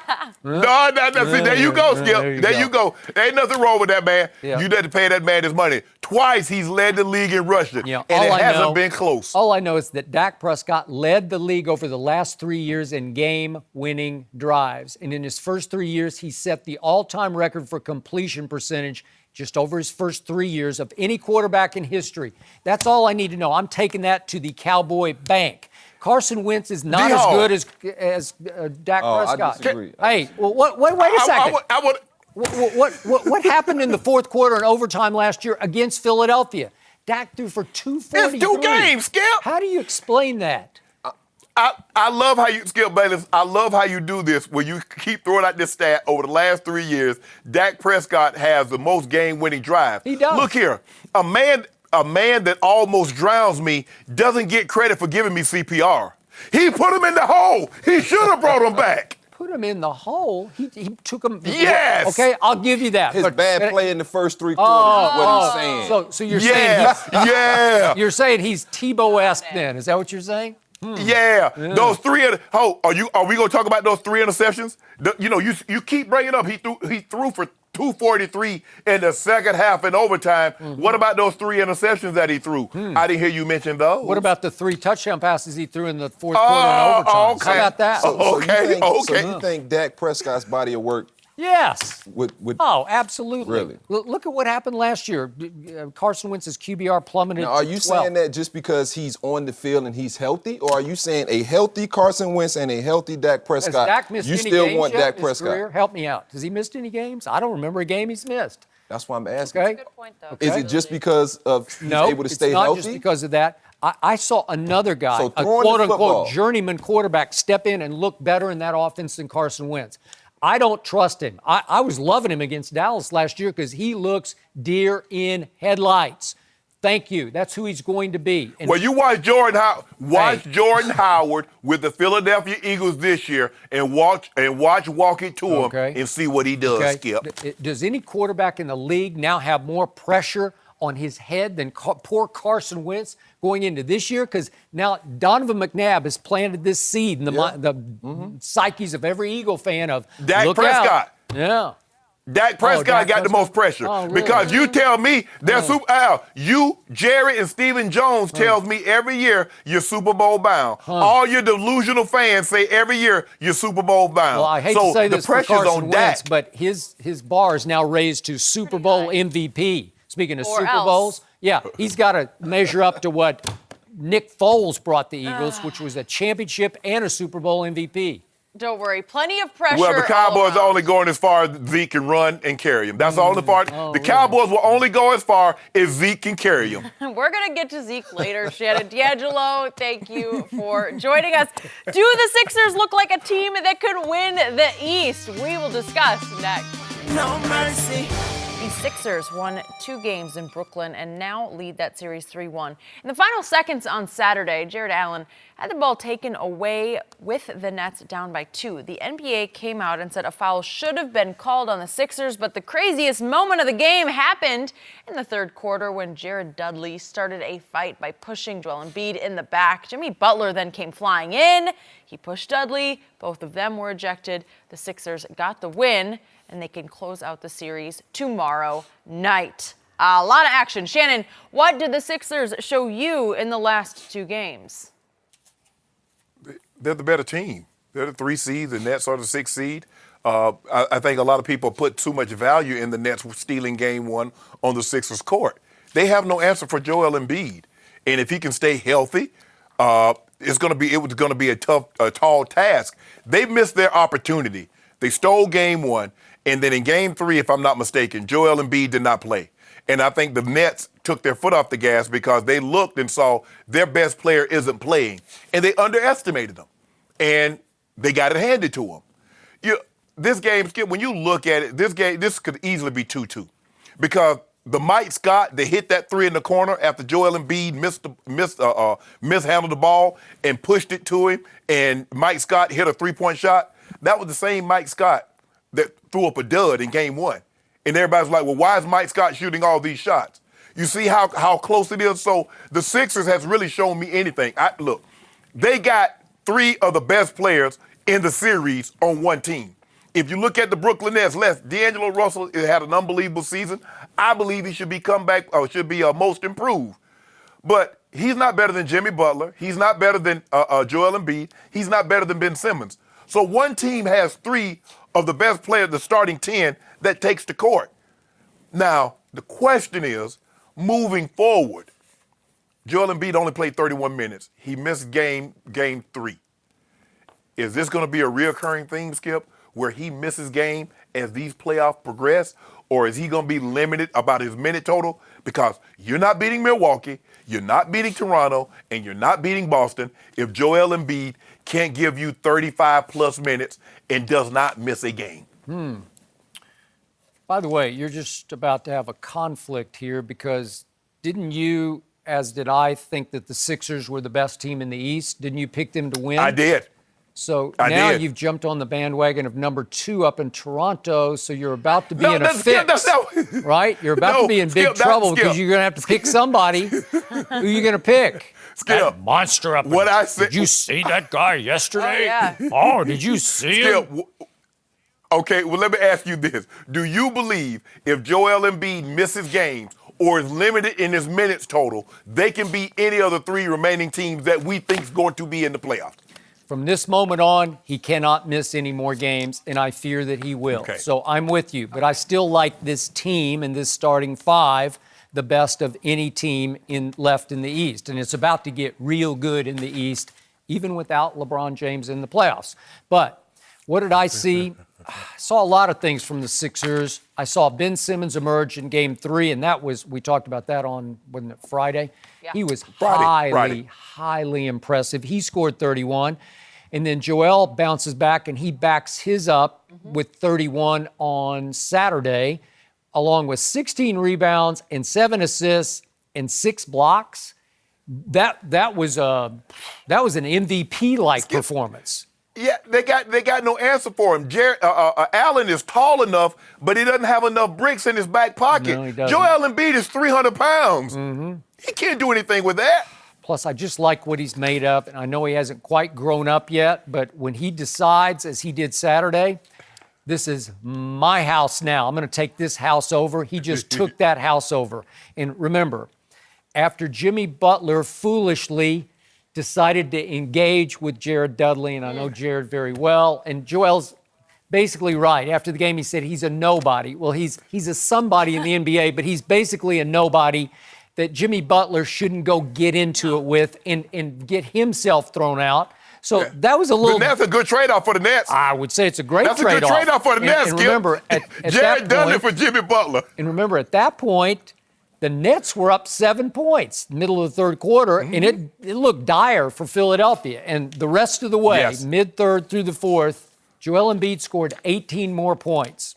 That'll work. And again, Mike Scott hit 2 huge shots. And looking at the Jared Allen play, I get it. It was a point of emphasis this year, if we could see it again. Yeah. Tobias Harris. That's a flagrant. It's not flagrant. No, I'm talking about the Jared Allen when he just, Tobias Harris reaches out near the top of the circle and grabs him a little bit.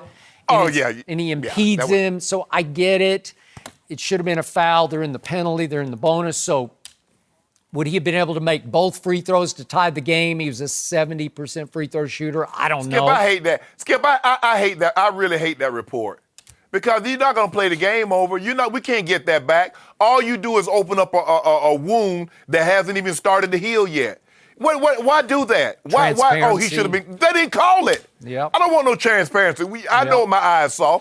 I'm just not sure if I'd been one of those refs, I would have blown the whistle on that because I don't think it changed the play. Then Jared Allen does get the pass right on time, but Philly had collapsed all over it, and he couldn't get the ball up, and then he lost the ball. And I didn't think they fouled him under the basket. So I didn't have a big problem with it. But I did have a problem with Jimmy Butler getting into it with a Jared Dudley. Look, I know Jared, the last thing he wants to do is fight anybody. Trust me on this. He is a lover, not a fighter. He wants no part of nobody. But it was a shrewd move for him to go and just shove Big Joel and make it all happen. He but detonated. Skip, you noticed Skip, you notice Joel Embiid is that big kid. He's always into it, and then he's always looking around like, what? Who? Me? He's always, remember, he gets into it with everyone. And the first thing he does is throws his hands out like, what did I do? I'm just standing here. Nah, bro, you know what you did. And you know why Jared Dudley came and pushed you. Because you tomahawk chop. I don't know if he did he get all ball? I thought he got all ball. He might have gotten a little face in the process, but he got ball. Yeah, he got his Yeah, he got his ball face. Yeah, he was well clean shaven. So he's Skip, you know that man he tried to rake the ball. He hit that man across the. Look at it. Come on, Skip. I'm not sure about that. And what Jared was most offended by was that in the previous game's post game, he laughed about it. He was trying to actually apologize for it, but he was chuckling, and Ben Simmons got him laughing, and they felt disrespected. Yeah. So anyway. Right, so you know you're not going to Skip. After that elbow to the very same guy, and then the chuckle in the post game, no one is going to give you the benefit of the doubt. Even if you were just basically trying to make an honest play on the ball, you're not getting that benefit of the doubt. Probably not, but still believe Joel Embiid is the best player in the East, and I think he proved it in the biggest picture on Saturday. Yeah, I'll take it. But he can't miss any games. And he only played 31 minutes. Come playoff time, those minutes normally for your best players, they tick upwards. Okay. You're in the 37, the 38. You look at these guys that's playing, they 40 minutes, 41 minutes. That's where he's going to have to be. I'm sorry if they're going to get to where they ultimately want to be. I got it. And if they want to... Well, maybe number 2 will decide that his thigh hurts and he'll miss a game. Well, does he not have a history? Feels realistic. No, he has no history. He doesn't have a history? What about the playoffs? It's finally feeling better. What playoffs? Finally. I'm so glad that it finally. Just time. What playoffs? He missed the whole playoffs for San Antonio. Oh. He was hurt. Yeah, it's that tough. Thigh. Well, hey, Joel, we the don't thigh bruise, man, them things linger. No, those things linger for 2 years. They're impossible to heal. They just take forever. Guys, you know what? We've been talking about this so much. The NFL draft Here we go. is just 3 days away. We're hearing some crazy rumors about Kyler Murray. We're going to discuss with Joel Klatt coming up next. No mercy. All right, the draft is just 3 days away, and there are reports by both CBS and the Arizona Republic that the Cardinals will not take Kyler Murray with the number 1 pick. Joel Klatt is here because we need to talk about this. Yeah. Could you see Arizona passing on Kyler? No, I don't buy it. I don't buy that at all. In fact, what I actually buy more and actually makes 1,000% more sense is that these are reports closer to the organization to help out with value. Okay, so in the next 3 days, that's the most value that Josh Rosen is going to have in NFL circles, maybe ever, pending the way he plays moving forward. But when you think about it from Arizona's perspective, right now is the most value they're going to have for the pick itself or for Josh. And so if they're going to move on, I absolutely believe that they've settled on Kyler Murray. He's a good fit for Cliff Kingsbury. You don't bring in Cliff Kingsbury, who is barely a 500 coach at Texas Tech, unless you're going to give him his fit moving forward. You don't bring him in just because of his acumen as a head football coach. Even though I think he can do well at the next level, we might see that bump, but you got to give him his quarterback. So if it's Kyler moving forward, now you got to think about the value of what Josh is. And right now they've gotten second-round offers for this trade perspective. They want a first. Well, how do you do that? You start floating out ideas like, well, we might stay with Josh. And so that the Washingtons of the world or the Miamis or the New York Giants of the world are going to say, no, we like Josh. Let's go ahead and give that first-round pick, and then we'll go from there. So for me, this is 100% draft posturing the week of the draft. It's about value, and it's about value for Josh Rosen and Arizona moving forward. Shannon Sharpe. You're not Skip, they're not going to get a first-round pick, because I know you need to get rid of the couch because you're about to buy a new one. So I'm not going to give you one you're going to discard. I know that. Everybody else knows that Josh Rosen is not going to be your quarterback. Everything that Joel just said is that you bring Cliff Kingsbury in, he has a specific type of offense he wants to run. Who better than the guy that won the Heisman Trophy basically running that offense to come in and get that job? It's him. They're taking Kyler Murray. Your poker face. Look, we know you got the goods. We already know you got a hand that we can't beat.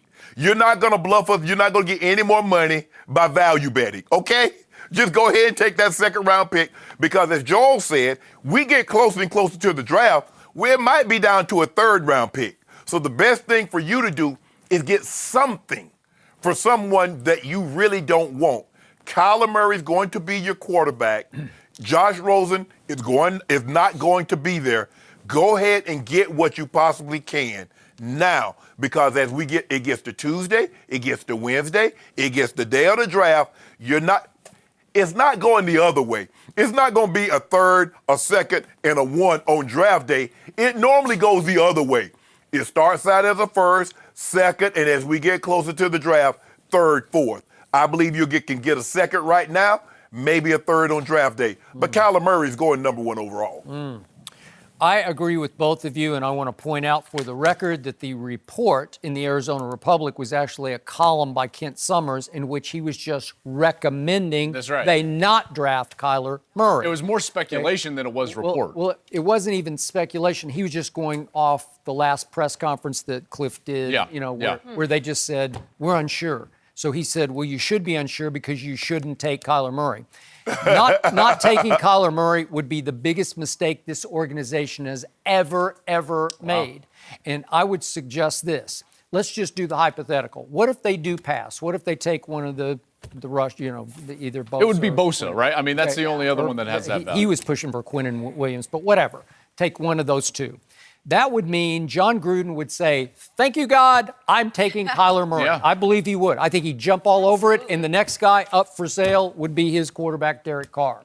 So we were all in agreement on that, but now that brings us down to the 6th pick, and you're still hanging in with Dwayne Haskins going to I am. Giants. My latest mock, I still have Dwayne Haskins going with New York, but I am not confident in that right now. I think that, for me, that was more of a, this is what I think they should do versus what I'm hearing. Right now, my confidence level in New York making that pick is below 50%. Really? In fact, I think I'm getting towards the guys, and this is crazy because I think this could set this player up for a really poor start to his NFL career.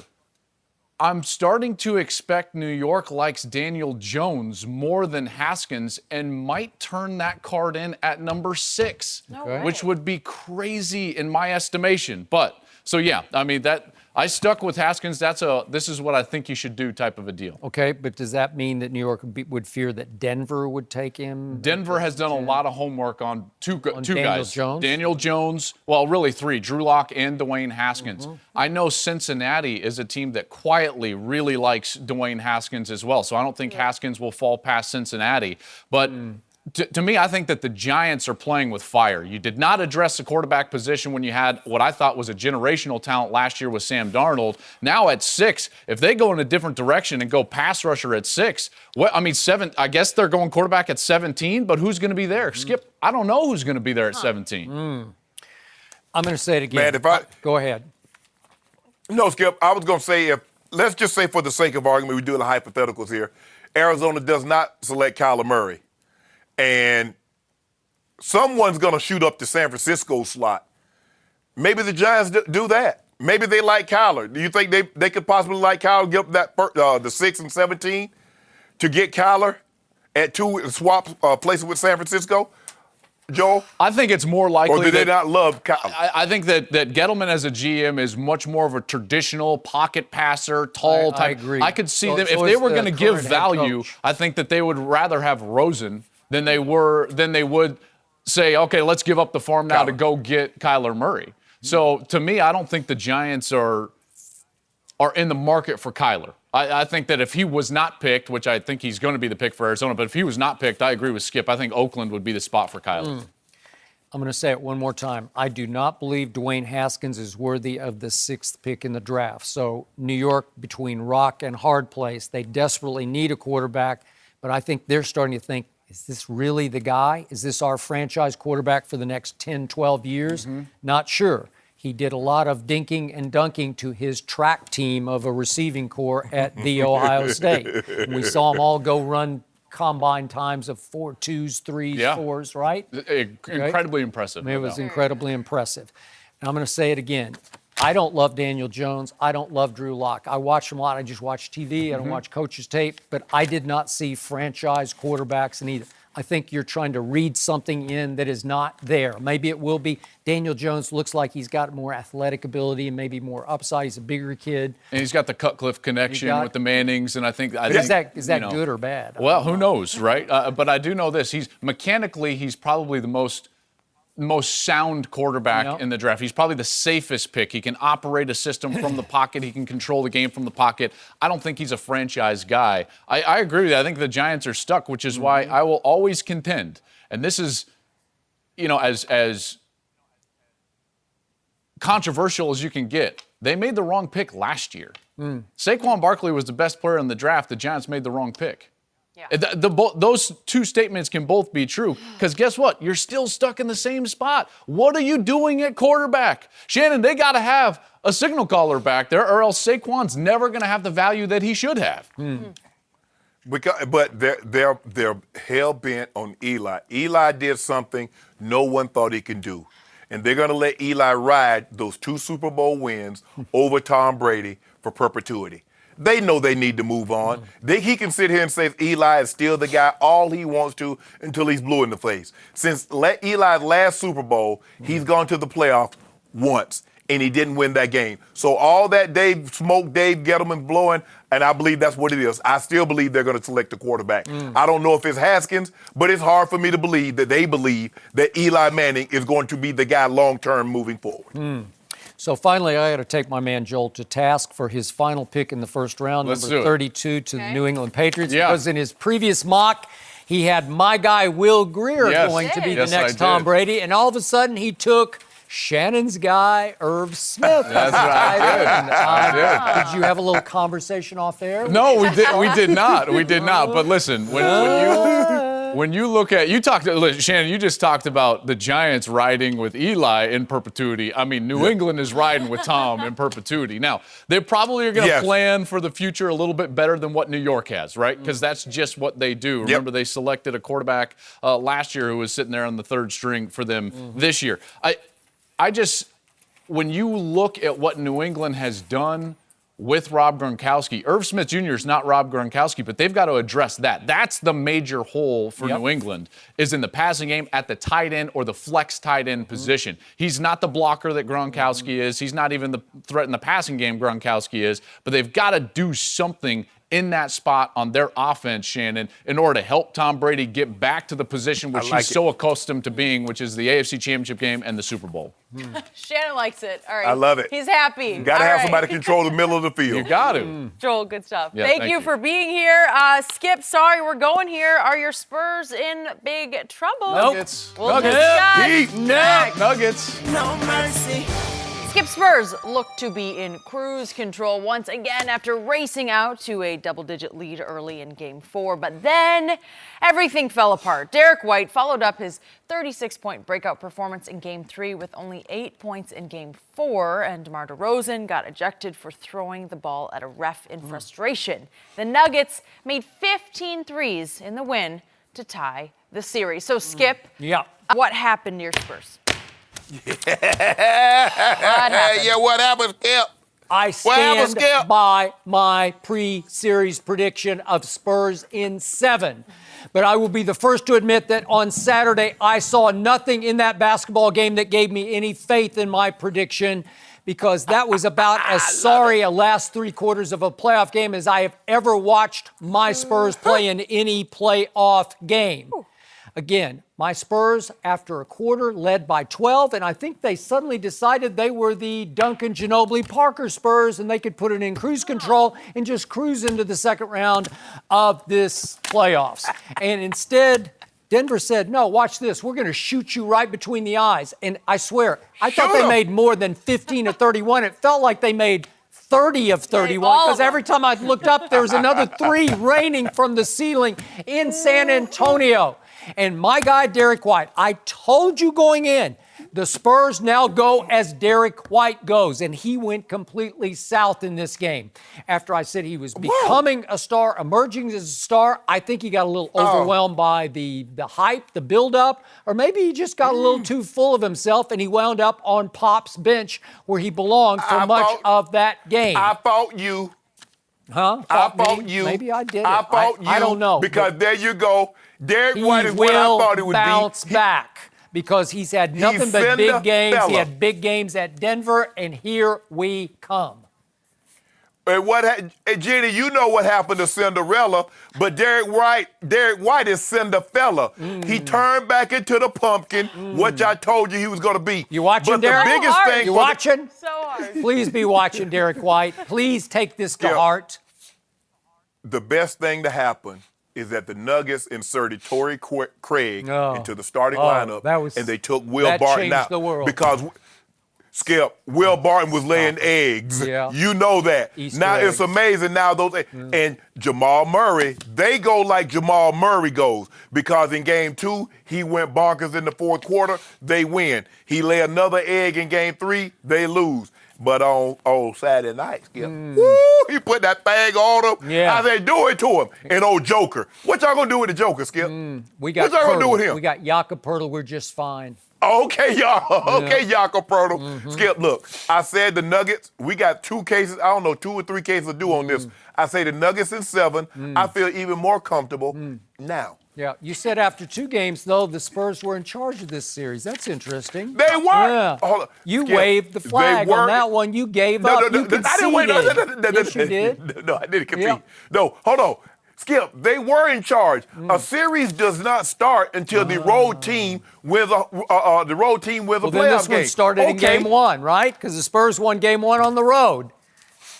And then what happened? Yep. Well, and then we took it back. And then we took it back. You know what happened? So now it's the best of 3. Okay, at the end of Saturday's game in San Antonio, Jamal Murray, who really gets under my skin, he had the audacity to go over to the TNT crew and shake Marv Albert's hand and shake Chris Webber's hand at the end of the game. Why he can't shake? He was trying to congratulate himself on national TV for his performance. Trust me, Spurs took note. Trust me, he'll hear about it in Denver. Oh. Yep. I mean, Skip, hold on, wait a minute. I remember when I was a kid playing in the NBA and I would see John Madden, I would see Pat Summerall, rest Pat Summerall. So I would see these guys that I grew up watching. I would go shake their hands. Okay. That's what you do. But when would you see them? You don't run up to the broadcast booth up in the press box at the end of the game. Right? No, I could go, but I'm just saying, I'm just before the game, they would be standing out on the field. I was like, nice to meet you, Mr. Summerall, Coach Mann, blah, blah, blah. So that's all he was doing. He was just like, Chris Webber, I watched you growing up. Marv, I mean, you're one of the boys. Sure, that's what he was doing. Yeah. You're one of the voices of the NBA. In 7. I got this. Oh, trying to You had your opportunity. Skip, you had your opportunity. And I told you, I said, Skip, bottle by bottle, case by case, I'm going to get all the dude that you took from me over the past 3 years. I'm going to get it back. Okay, we will see about that. We're going from the Spurs to the Cowboys. Do they have a new reason to worry about Ezekiel Elliott? You're going to have to see this photo next. No mercy. Time for our final topic of the day. Over the weekend, Ezekiel Elliott posted this picture hanging out with Von Miller and Errol Spence Jr., and Cowboys fans all went crazy because it looks like Zeke might have put on a little bit of weight this offseason. So, Shannon, how worried should the Cowboys be about this? Stop. I can't. Man. Skip, I see big things in Zeke's future, and I ain't talking about a raise. Now, look, unless they got a game on Sunday, they should not be concerned. If Zeke cannot get off the little excess weight that he put on this offseason, if he can't get it off by September, then they have a problem. Skip, I'm not concerned. Everybody's not going to be like you, Skip Bayless, drink air and eat nothing, okay? People want to live their lives and then have a nice medium and say, okay, once we hit May, June, I'm going to get right for training camp. Once the season roll around, I'll be ready to go. He's living his best life, isn't he? Oh, right? he is. Yeah. He does look a Ain't little worried about pudgy. nothing. You know what? He looks bigger than Von Miller right now, right? That's pretty hard to do. He does. But my point is that oftentimes in October and November, I think Zeke looks a little heavy because his chin gets like 2 chins. I see 2 chins. I don't know. He has to play his way in shape. You know they won't play him 1 snap of the preseason, so I'm waiting for like game 4 or 5 for him to start to hit his stride. I don't know. You just have to roll with it. It's just who he is. But you have to understand, Skip, you remember he used to have his shirt rolled up. Those are college kids. Oh, yes. They don't have any money. So Zeke got money. Zeke eating good now. He's not rolling up the shirt anymore. I hadn't even thought about that. No mercy. Thanks for listening to the Undisputed Podcast. I'm Jenny Taft. Join us again at the same time tomorrow morning, 9:30 Eastern. We'll see you then. Fox Sports. One of one.